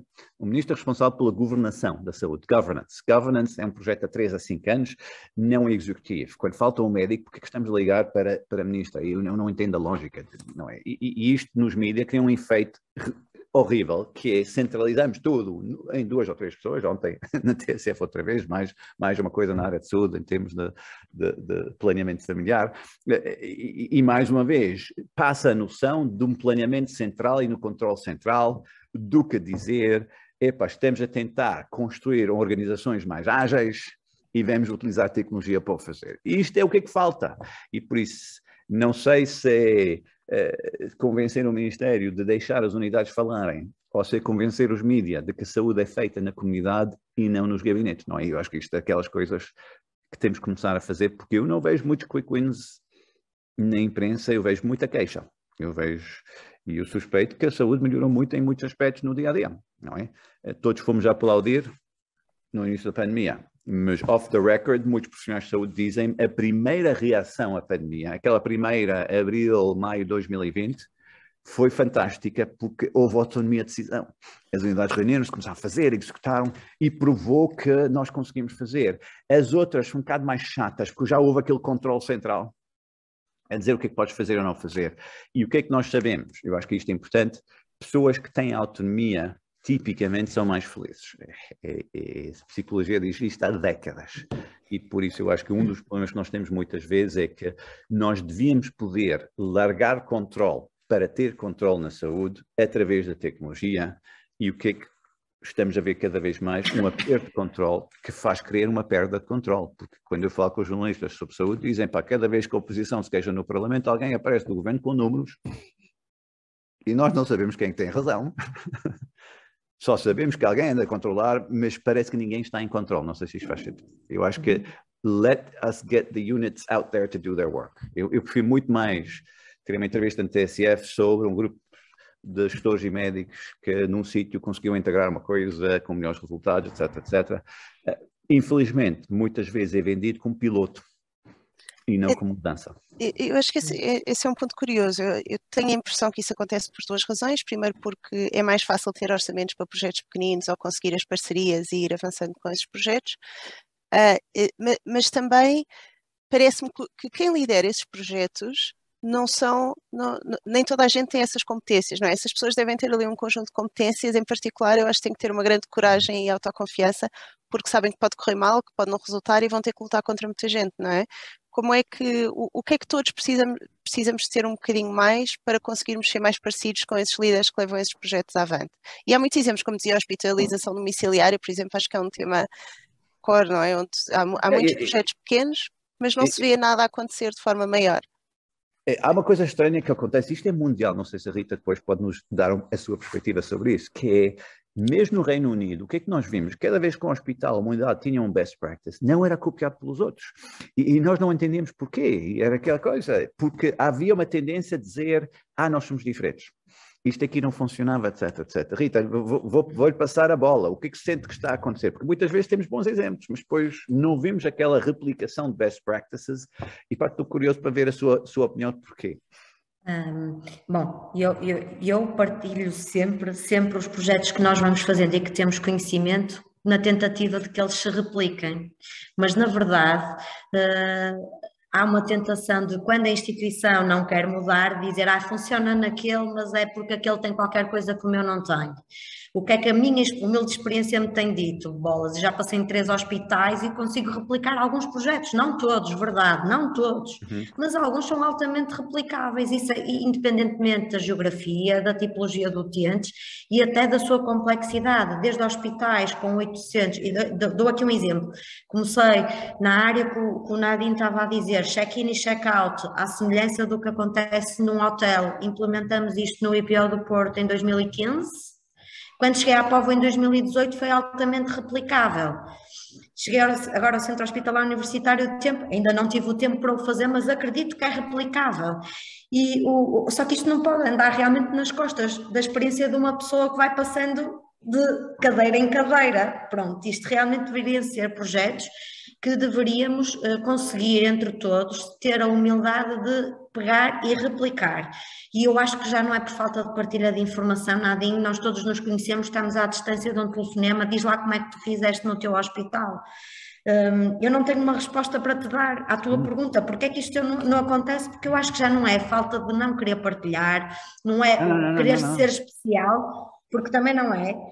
Nadine, eu sou utente de outro hospital, o meu hospital de referência, por acaso... Ela ia falar no outro hospital. É complicado. Anda a cortar a internet cada vez que ele menciona hospitais. Portanto, eu não sei responder à tua pergunta, não sei responder genuinamente à tua pergunta, porque eu acho que não é falta de informação nem de partilha, porque é como te estou a dizer, por acaso tenho tido no meu percurso a experiência de mudar de instituição. Claro, cada vez que tu chegas parece que estás a fazer tudo de novo, não é? Estás a repetir, estás a ter que, entre aspas, convencer outra vez as pessoas que tu já convenceste noutras instituições, estás a ter que entregar valor hoje, como tu dizes, e a preparar para o amanhã. Isto também gera desgaste, não vou mentir, porque cada ciclo tens que fazer outra vez e ir buscar a motivação de repetir as mesmas coisas, porque os argumentos das pessoas depois são sempre os mesmos. E a dada altura tu própria dizes, se calhar já não era preciso estarmos na parte dos argumentos, porque já existem casos de sucesso nestas áreas. Eu não querendo ser uma fraude, não sei responder à tua pergunta. Não, mas eu acho que o facto de nós não sabermos é um exemplo do tipo de investigação que precisamos fazer mais, não é? Eu suspeito que tem a ver com o facto de que nós temos pouco espaço na nossa agenda para projetos de transformação, ok? Porque andamos a apagar fogos o dia todo e por isso há uma tendência de ser menos ambiciosos na saúde do que somos noutras indústrias. E eu acho que isto tem um pouco a ver, não tanto com competência individual, tem muito mais a ver com cultura organizacional. Sim. Quando nós temos culturas que dizem não há guito, não há guito, não há guito, cuidado, cuidado, cuidado, tipicamente temos problemas. Mas eu acho que, para mim, aí a governança devia ser muito mais de publicitar os quick wins. Eu às vezes suspeito que se isso um comunicado dizer isto é a melhor prática, os outros copiaram mais pressa. Quando nós vamos à guerra, damos e levamos, isso é assim. Portanto, quando nós expomos resultados, depois também somos alvo de escrutínio e bem, de que realmente eles existem e não são fictícios e não foi só naquele dia. Isso é verdade, eu lido pessoalmente com isso muito bem, numa lógica de abertura e de mais uma vez devolver à comunidade a confiança que me deram quando me proporcionaram o lugar que eu hoje ocupo. Eu digo isso muitas vezes, eu ocupo, no limite, o lugar do dinheiro dos contribuintes, que somos todos nós, Nadine, não é? Quem me paga o salário no final do mês. Portanto, eu não tenho receio de mostrar os resultados bons e maus dos projetos que me envolvo para, lá está, devolver à comunidade onde é que o meu trabalho, que me foi humildemente confiante, está ou não a ter dificuldades ou está ou não a ter resultados. Mas é um escrutínio, não deixa de não ser um escrutínio. Quando publicas alguma coisa, alguém te vem perguntar a seguir, isso não foi só num dia, isso não terá sido só porque o hospital tem muitos computadores, porque é um hospital universitário, e tu tens de ter uma resposta para dar a estas pessoas em que tu própria acredites nela e consigas prová-la, não é? Nós temos que provar, é isso que eu acho. E tu disseste do tempo protegido, isto é assim, imagina, nós quando tomamos posse o ano passado, quando eu tomei posse, porque os meus colegas já cá estavam, nós elegemos a telesaúde e a saúde digital como uma área estratégica. Então vá lá, put your money where your mouth is. Então pronto, eu preciso de tempo dedicado das pessoas que vão fazer acontecer. Eu não lhes vou pedir, façam lá mais isto com base naquele esforço. Então, se eu preciso de médicos e enfermeiros, então eu preciso que alguém lhes tire tempo da agenda, tempo de ver alguns doentes, tempo de alguma consulta, para que eles possam dedicar genuinamente a fazer acontecer. Este tempo protegido é um conceito que nós próprios, ao nível do conselho, também temos que nos dar, não é ao luxo, é ter reservado. Ok, eu vou bloquear as sextas-feiras à tarde, por defeito não vou marcar nenhuma reunião para ter esse tempo que o Nadine diz para pensar, para ter esse tempo para programar. Isto faz-se muito no privado, o Nadine diz, há um livro muito giro que é o Ainda Não Tive Tempo, em que realmente é alguém que vem dizer que o nosso problema é achar que é tudo uma questão também de tempo e queremos mais tempo e queremos é que o dia tenha 48 horas. Nós às vezes temos que fazer um esforço. A Rita novamente a ser boicotada por estar a falar no voto sensível. Alguém me está a boicotar. É verdade. Não estou a dizer que este tempo protegido também tem que existir ao nível do board.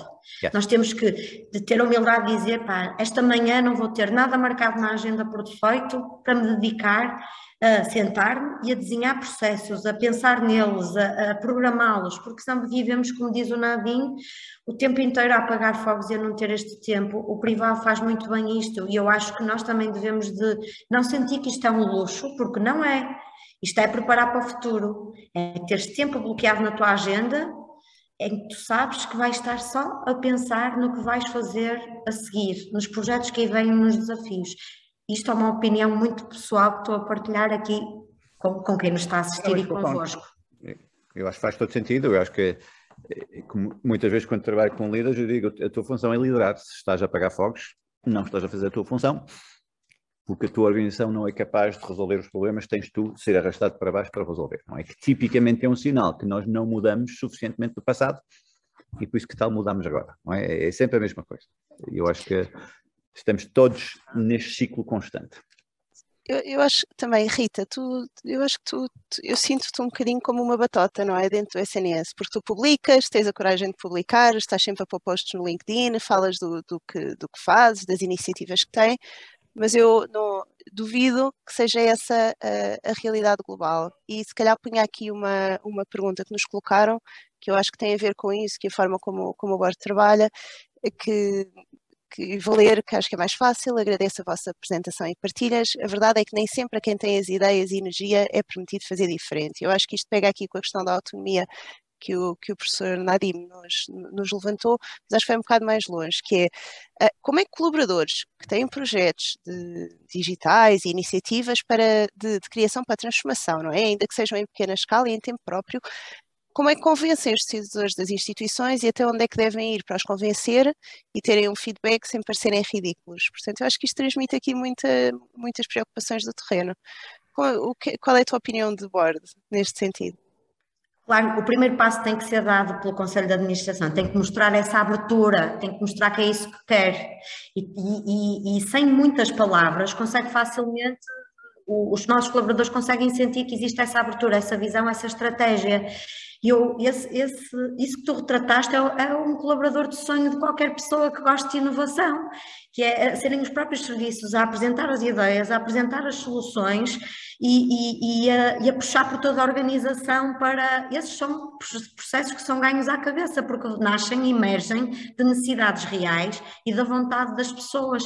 Inês, eu nunca senti isso nas organizações por onde eu passei e ao contrário, quando era eu que tinha que apresentar ao board as soluções. Por isso eu talvez possa não ser a melhor pessoa para trazer esses exemplos. Sempre existiu abertura e as minhas equipas, e mais uma vez, não posso deixar de me esquecer, gravado uma vez fica para sempre, portanto quem amanhã me quiser confrontar com as minhas palavras de hoje poderá fazer. Quem tem trabalhado comigo tem sentido essa abertura, chega com um projeto, faz sentido, muitas vezes não é preciso dinheiro para eles, é só mesmo uma tomada de decisão, querem é ter o conforto do board, que se correr mal também vamos estar lá para lhes dar suporte.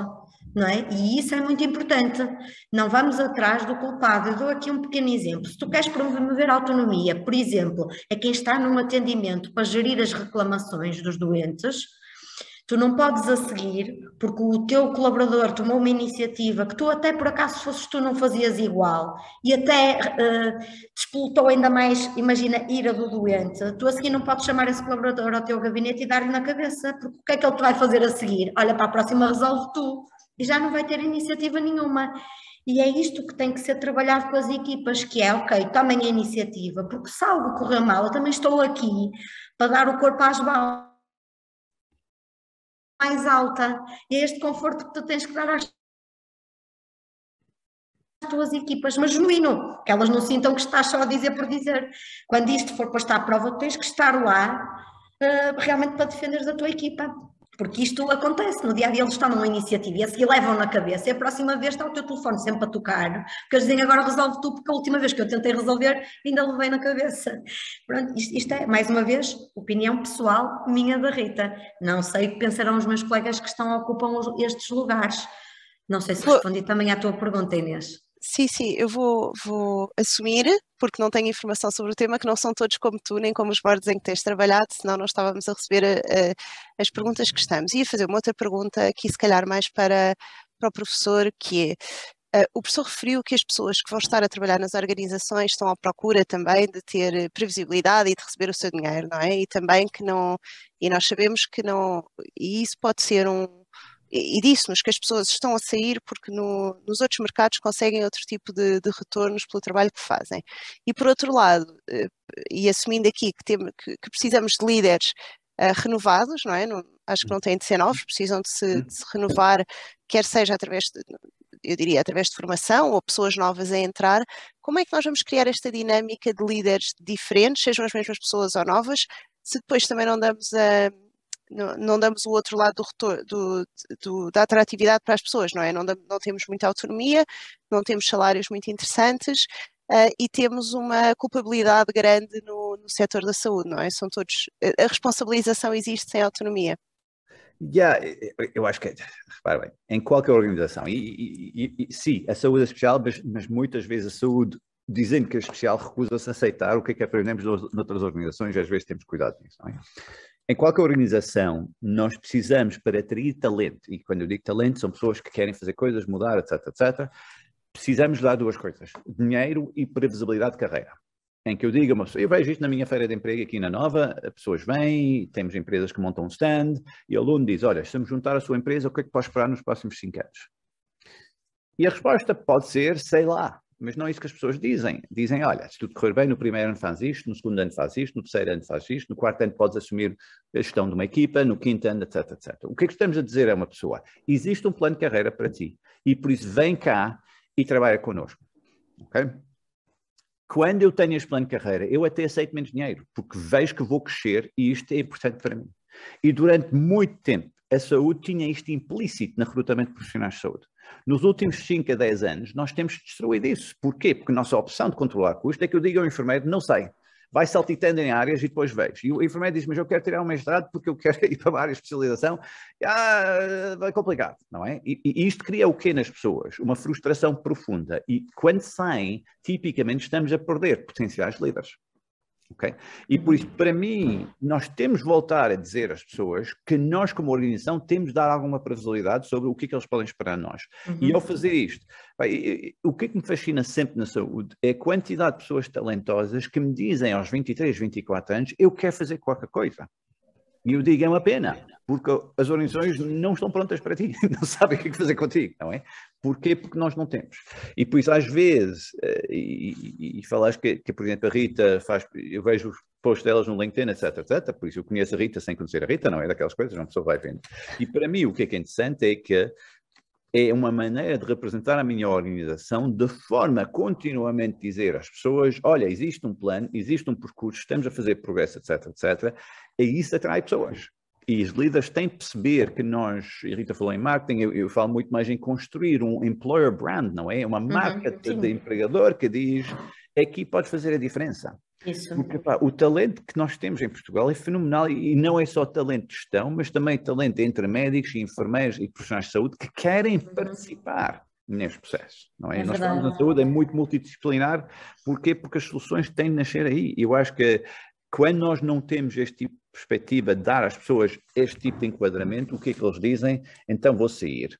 Vou sair para um sítio que me dá, seja ele o privado, seja a indústria farmacêutica, seja ele a consultoria, porque ao menos lá eu vou ter estas coisas. Eu acho que quando olhamos para a perda de profissionais de saúde nos últimos anos, eu suspeito que isto é mais a razão do que outra coisa. Não é mais 5 euros ou 20 euros ou 30 euros, não é por aí.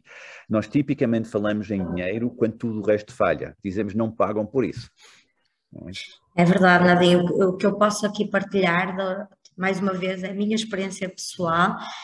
Isto exige muito de nós enquanto líderes, que é desafiar-nos a envolvermos em projetos, como eu comecei por dizer, sobre temas que eu nunca vou saber tanto como as minhas equipas. Nem é isso que me é exigido, mas eu de alguma forma tenho que fazer aquela equipa, dotá-la das ferramentas e dos meios que eles precisam e acreditar. E dar-lhe este tempo. Eu acho que o tempo protegido é um problema dos nossos profissionais de saúde. E é por isso que muitos projetos tardam na saúde, porque vamos marcar uma reunião, só daqui a um mês é que tem agenda. Depois é um problema, naquele dia quem é que vai ver os meus doentes? Depois tem o diretor de serviço a pressionar. E, portanto, nós não conseguimos ir a tudo. Eu comecei por dizer isso. Nós não temos de ter humildade de dizer eu não consigo ir a todas as frentes, não. Eu esgoto os meus recursos, eu coloco-lhes mais pressão. O que eu tenho que fazer é, na minha estratégia, fazer emergir os projetos que me fazem sentido, em alguns ser só barriga de aluguer, chegar no final e pôr a andar, e noutros concebê-los desde o início. Eu não posso ir com a carga toda, a todo momento, a todo lado. E dizer que realmente isto que o Nadine disse é muito importante. Eu tenho trabalhado com muitos grupos de trabalho, com médicos e enfermeiros da excelência. O que eles procuram é inovação, não é mais 5 euros, como diz o Nadine, é terem ferramentas e trabalho e terem um conselho de administração que acredite que aquele é o caminho. E quando, por exemplo, querem fazer um projeto de investigação ou querem fazer um piloto, que um dia há de ser um produto e há de ser uma mudança, como diz o Nadine, que vão ter o apoio do Conselho para, por exemplo, este tempo dedicado que é preciso lhes dar. E eu acho que isto do tempo dedicado e do tempo protegido tem que ser mesmo pensado por cada um de nós, que é, sim senhora, eu vou querer que este projeto aconteça neste tempo. Nós sabemos que 6 meses em tecnologia é muito tempo para tornar um projeto obsoleto e fora de tempo, e portanto eu preciso é agora, é aqui e agora. Tenho que dar esse tempo às pessoas para fazerem a esta velocidade que o sistema me exige. O tempo protegido eu acho que é um tema que se fala pouco, mas tem que começar a entrar em cada um de nós quando desenhamos um projeto, que é efetivamente libertar pessoas de tarefas do dia-a-dia para passarem a ter tempo, porque assim, se tu dás tempo, tu podes depois exigir resultados, porque tu deste-lhes o tempo. Não sei se o Nadine concorda. Já concordo 100%. Se calhar só puxando, tu tens estado a dar vários exemplos de como é que a partir de um board tu consegues criar condições para melhorar para impor uma liderança, ou para fazer uma liderança que permita a transformação digital. Se calhar ia pedir aqui ao professor se nos dava uma perspectiva de como é que, então e os outros, não é? Então e nós que estamos no terreno, ou que ou que gerimos uma área, ou que somos um colaborador sem equipas, como é que nós, dentro da nossa organização, que há de ter pessoas mais sensíveis e menos sensíveis a estes temas e mais ou menos capazes desta liderança, como é que pequenos passos é que todos nós podemos dar no dia-a-dia para ir caminhando na direção certa, porque com tudo o que falámos aqui, isto parece uma montanha, não é? Parece uma montanha difícil, tem dependências de entidades centrais, portanto, o que é que no dia-a-dia podemos ir fazendo, porque tem de ser feito, para criarmos esses espaços de autonomia e conseguirmos avançar com alguns projetos? Que conselhos o que é que podemos dar aqui a quem nos está a ouvir? Eu começava por dizer, eu sei que queres mudar o mundo, mas começa por mudar uma pequena área do mundo, não é? É aquela coisa, não é por acaso toda esta cultura Scrum, Agile diz, vai fazendo e vai fazendo, não é? Há uma tendência na saúde, e não sei se é por defeito de formação das pessoas profissionais de saúde, de tentar imaginar o projeto perfeito e depois, não é na investigação, chamamos, é uma filosofia mais positivista de investigação, que é, eu desenho o projeto certo, faz 2 hipóteses, depois teste estas coisas. Be more interpretivist, ou seja, vai fazendo coisas, vai trazendo pequenos projetos, etc, etc. A minha experiência com a maioria de administradores hospitalares é que se houver um projeto pequeno e que não custa muito no início, bora lá, let's get it done, não é? Não é aquela coisa, mas não vens com um projeto que diz, olha, tem aqui uma ideia que vai custar 600 milhões para transformar todo o nosso IT, etc, etc. Não, vamos fazer coisas, não é? E eu acho que é assim que as coisas funcionam. Eu prefiro muito mais ter uma equipa em que eu estou a dizer, ok, isto é decente, mas tento fazer um narrowing do scope, tento aumentar, fala com os outros, etc, etc, e eu dou apoio. Não é? Toda a gente quer ajudar a saúde. As coisas é uma missão. Eu posso completar o que o Nadine disse. Eu também, imagina que tens um projeto que tu sabes, é mais uma vez o conceito do perfeito, tu sabes o que queres, mas se já tens 10% do projeto para investir nele e para entregar valor, então faz já esses 10%, não estejas à espera do todo, não é? Imagina, quando estás a entregar um serviço ao doente do tipo uma app, neste momento tu não tens 1 milhão para dar tudo o que tu sabes que o utente vai querer numa app, mas já tens 10 mil para criares a app e, por exemplo, para já lhe mostrares quais são as consultas que ele tem.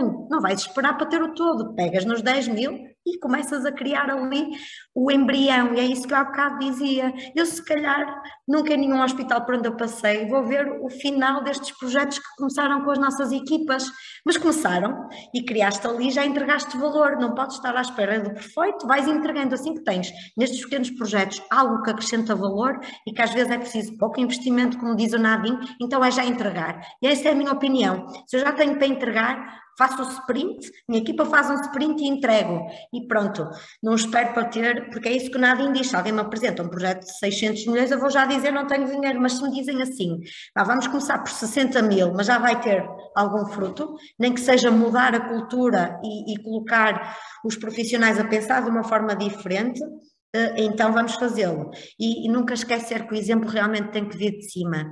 Quando nós no Centro Hospitalar da Póvoa de Varzim, Vila de Conde, tomamos a ação de tirar todas as impressoras dos gabinetes de consulta do hospital, todos, absolutamente todos, durante um ano, o Conselho de Administração foi o primeiro a não ter.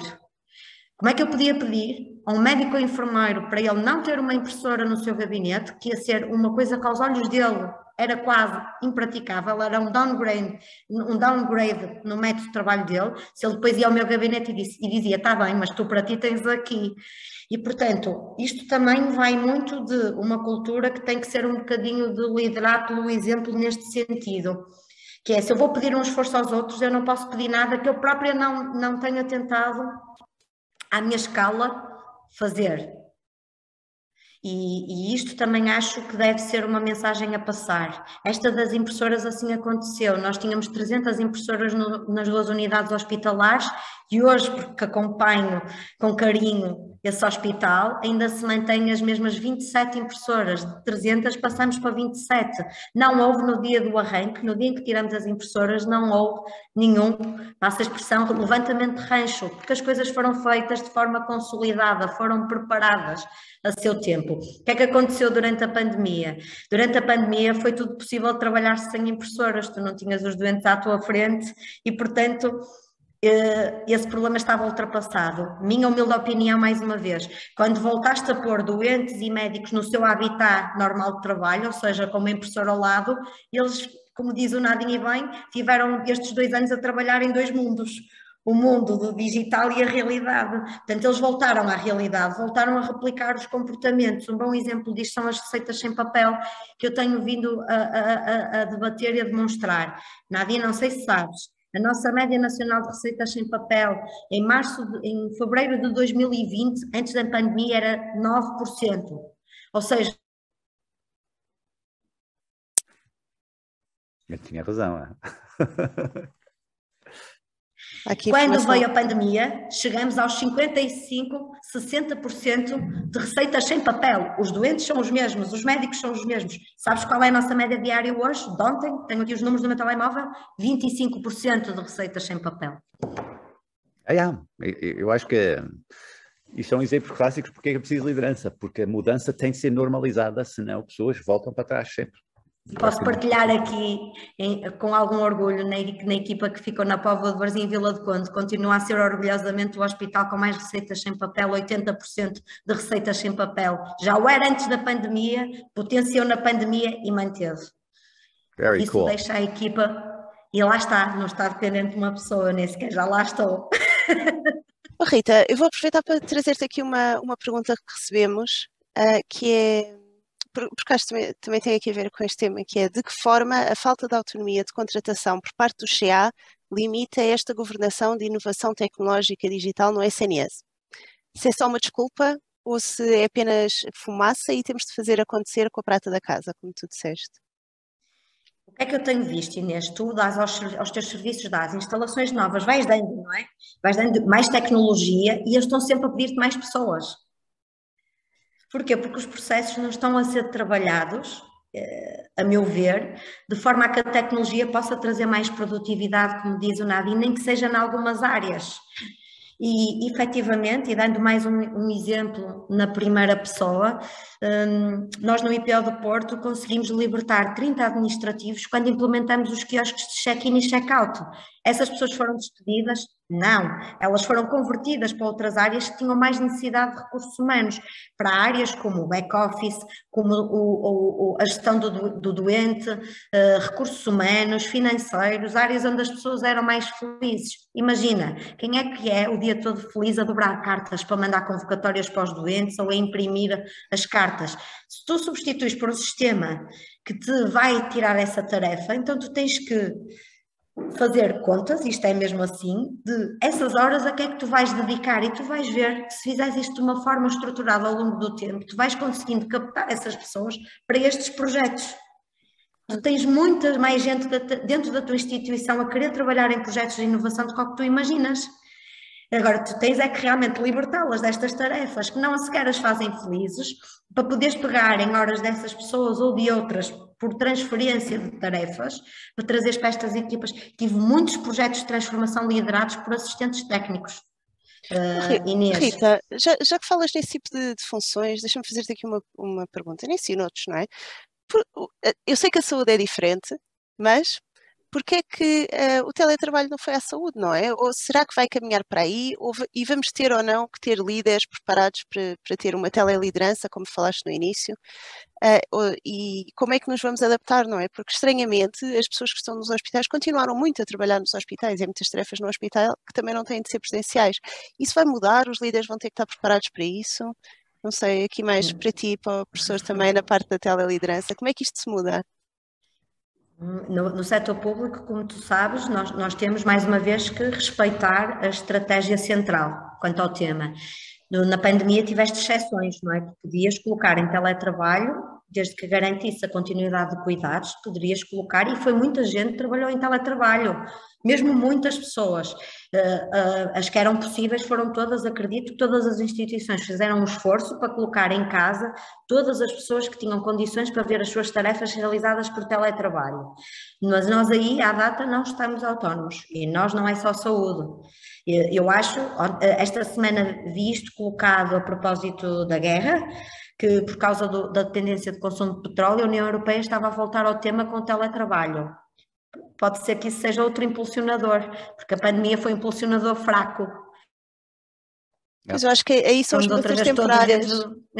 São as mudanças temporárias que o professor falava, não é? Outra vez mais a minha experiência apenas na saúde, não posso replicá-la para os outros setores. Mas sim, as empresas da IT há muito tempo, como tu sabes, Inês, tinham isso. Eu também trabalhei numa empresa da IT e quando nos juntávamos todos no escritório não tínhamos mesa para toda a gente, não é? Porque nós ou trabalhávamos em casa ou trabalhávamos no cliente, não é? E, portanto, acredito que a realidade do setor privado, até por controle de custos, seja diferente. Vamos ver o que vem aí, a estratégia deste governo na matéria de teletrabalho, mas que é possível, todos nós sabemos, muitas das tarefas que hoje se fazem são possíveis de fazer em teletrabalho ou num regime híbrido. Eu concordo. Eu acho que também a teletrabalho é ferramenta, não é? Por isso, muita gente, quando eu digo como é que estás a repensar a tua organização com base nesta ferramenta, a melhor questão que dão é tipo 2 dias, 3 dias, 1 dia, 4 dias, etc, que mostra que ainda temos muito trabalho para fazer. Para mim, muito mais é uma questão de como é que vou reorganizar o trabalho da minha organização para trabalho síncrono e assíncrono. Que tipo de trabalho pode ser feito assíncrono, ou seja, e aí deixa as pessoas fazerem onde eles quiserem, que tipo de trabalho tem que ser feito de forma síncrona. E aí as pessoas têm que estar juntos. Eu acho que isto é a conversa mais importante, mas mais importante é como é que vou contratar novas pessoas tendo em conta esta realidade. As pessoas que já existem, eu acho que vai ser difícil fazer grandes mudanças, mas novas contratações é diferente. Não é? Eu conheci um rapaz alemão há 2 semanas que levantou agora 200 milhões de euros para um projeto novo. Ele disse-me, Nadim, nós não temos reuniões, porque a minha equipa é uma pessoa na Argentina, é uma pessoa em Califórnia, é uma pessoa não sei onde, e não há hora do dia em que podemos todos estar juntos, a não ser que um de nós está a dormir e o outro está a acordar. E por isso o que fazemos? Temos uma reunião, 2 em 2 semanas, 15 minutos.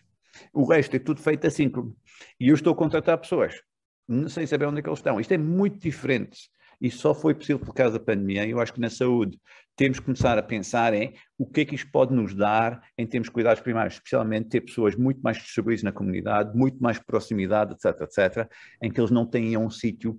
Podemos ter mais visitas, podemos ter mais enfermeiros de comunidade que podem visitar com o iPad na mão e ligar-se ao médico. Ou seja, eu acho que há muito potencial de criar novas profissões com base nisso, mais do que forçar as pessoas a mudar profundamente para o teletrabalho, porque eu acredito que num hospital precisamos das pessoas lá, porque o doente vai lá, não é?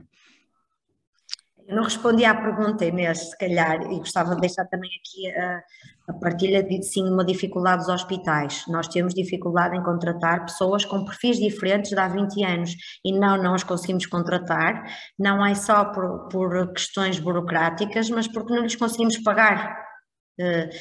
Mentir-te se dissesse todos nós temos as equipas da IT subdimensionadas, temos e cada vez que me saio eu não consigo repor, porque aos salários que lhes pago não sou competitiva, não é? Portanto eu não consigo, mesmo que se desbloqueasse ou se desse mais autonomia para a contratação de pessoas que são precisas, eu ia-me debater com um problema à frente, que é quem é que eu vou ser capaz de captar a pagar os salários que nós efetivamente temos para para receber. Nós sabemos que não é no setor público que se fica rico. Acho que também não estou a fazer a cometer nenhuma inconfidência, não é? Desde cima até baixo. E, portanto, mesmo que, e penso que a pergunta foi muito nesse sentido, claro que faltam recursos, claro que não conseguimos ir à velocidade que queremos, mas isso também não pode ser desculpa para nada acontecer de diferente. Tem que se ir fazendo com a prata da casa e acarinhar as pessoas para as reter. Pelo menos se eu não perder as que tenho, já fico muito contente, porque eu não consigo captar em algumas áreas muito especializadas e que são precisas, e tu vês isto nas faculdades. As faculdades estão a mudar o perfil da sua oferta formativa e estão a apostar em cursos mais técnicos de saúde digital. Porquê é que estão a fazer isto? Porque eles querem chegar a uma pool de pessoas cuja expectativa não é a mesma de um engenheiro informático em termos de trabalho ou de remuneração. Pessoas que vão estudar outras áreas e que tu consigas pagar-lhes o que elas realmente também esperam que seja pago. Porque se ficarmos com os cursos tradicionais, nós vamos perder muito, o setor público vai perder muito que não consegue competir. E, portanto, eu vejo isso nas universidades, eu vejo as faculdades a apostar em cursos mais técnicos, com pessoas com competências que as instituições de saúde agora precisam, nomeadamente na área da saúde digital. Criar pequenas licenciaturas para que essas pessoas consigam ocupar estes lugares. Sim. Oh, Rita, eu acho que essa estratégia é imprescindível. Tu estás a dar a perspectiva do público. Eu posso dizer que eu trabalho com muitas empresas privadas em Portugal, as maiores, e elas também estão com dificuldade em reter recursos. Nós neste momento temos muitas empresas internacionais a criar centros de competência em Portugal, com salários de referência internacionais, com boas condições de trabalho, com uma cultura diferente daquela que temos em Portugal e orientada à produtividade. E, portanto, eu acho que esse já está a ser um desafio do privado, portanto, quanto mais do público. E não sei como é que vamos criar a escala de recursos necessária para dar essa resposta. Rita, ia-te só fazer uma última pergunta. Estamos a aproximar-nos aqui do final. Falaste em líderes saudáveis. O que é isso? E falei em líderes saudáveis precisamente, e não por não ser uma expressão minha, uma expressão de um autor do nosso livro, e realmente aquilo que o autor defende e que connosco partilhou, e sugiro a leitura do livro para quem realmente pode e quer tornar-se um líder mais saudável, mas não só. No fundo, o conceito que estará por trás do tema é realmente um líder com inteligência artificial, emocional forte, mas é um líder que é equilibrado, porque se eu não for equilibrado, como é que eu vou equilibrar as minhas equipas, não é? Eu tenho que ter bem assente a gestão das expectativas, as minhas primeiro, porque se eu sou a primeira a frustrar, eu vou passar essa frustração às equipas. Portanto, há uma série de competências que nós realmente temos que as trabalhar primeiro com nós próprios e ter este equilíbrio. E o equilíbrio muitas vezes vem de variáveis de fora também, que não dependem de nós, não é? Nós também temos fases da vida menos boas, em que nos é exigido quase entra no hospital, coloca uma máscara porque está tudo bem, mas nós temos que realmente ter esta capacidade de inteligência emocional, de lidar com temas que são sensíveis para as pessoas muitas vezes têm resistência à mudança, não é porque são do contra, porque têm medos legítimos. E nós temos que chegar a eles e pôr o dedo na ferida.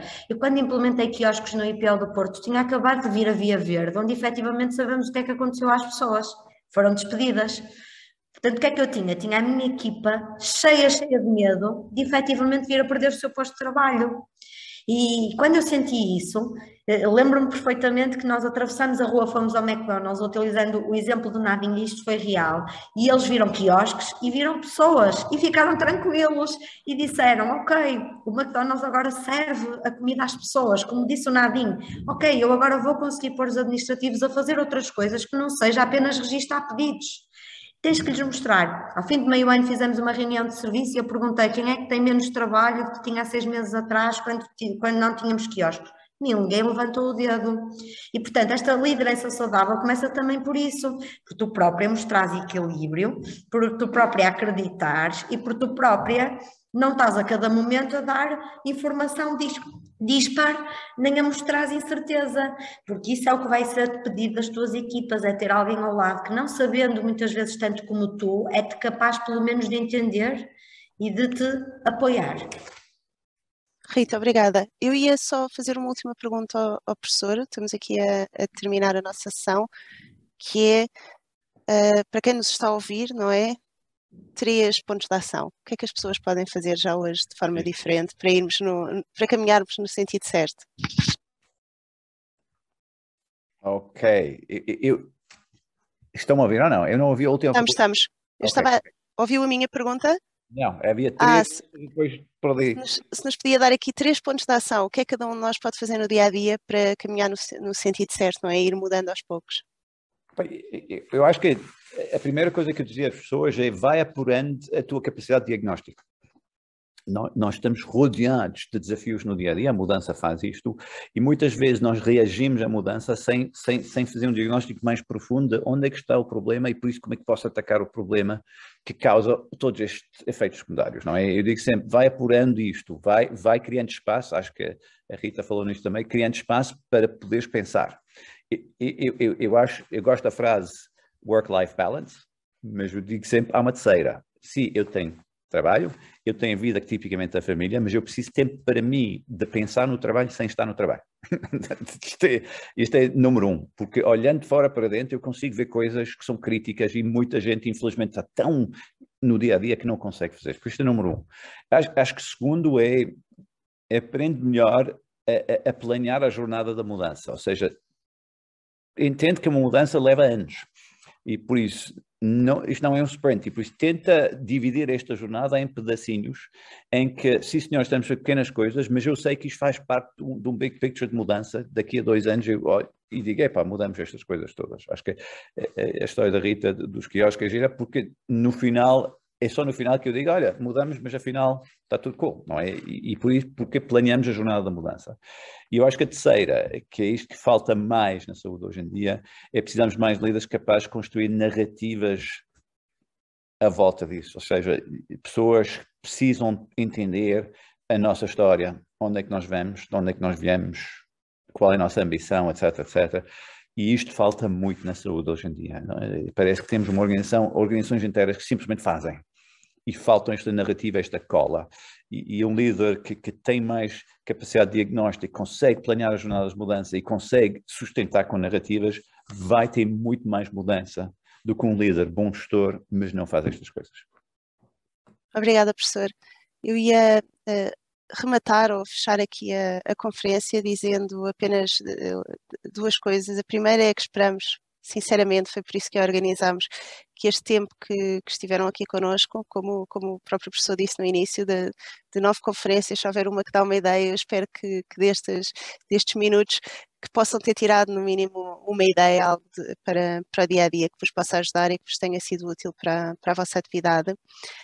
E o segundo ponto é que nós agora vamos trabalhar dentro do grupo de trabalho em consolidar muita da discussão que foi feita aqui, portanto nós levantámos, eu sinto que levantámos aqui várias pontas de um grande tema e vamos consolidá-la num white paper que iremos partilhar com todos para que depois também possa servir para de forma mais consistente se ir construindo esta mudança e que não chegue apenas às pessoas que estiveram aqui hoje, mas a todos aqueles que vão acompanhando as iniciativas do grupo de trabalho, deste grupo de trabalho para a gestão da informação e saúde. Se calhar passava só Rita para fechares aqui com umas palavrinhas a sessão.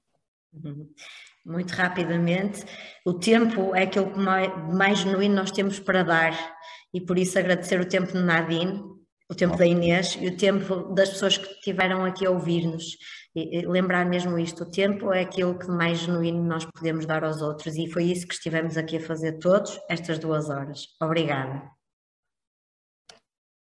Obrigada, boa tarde, sim, bom resto de dia. E bom resto de dia. Obrigado, Rita. Obrigado, Inês. Obrigada. Obrigada, professor. Thank you.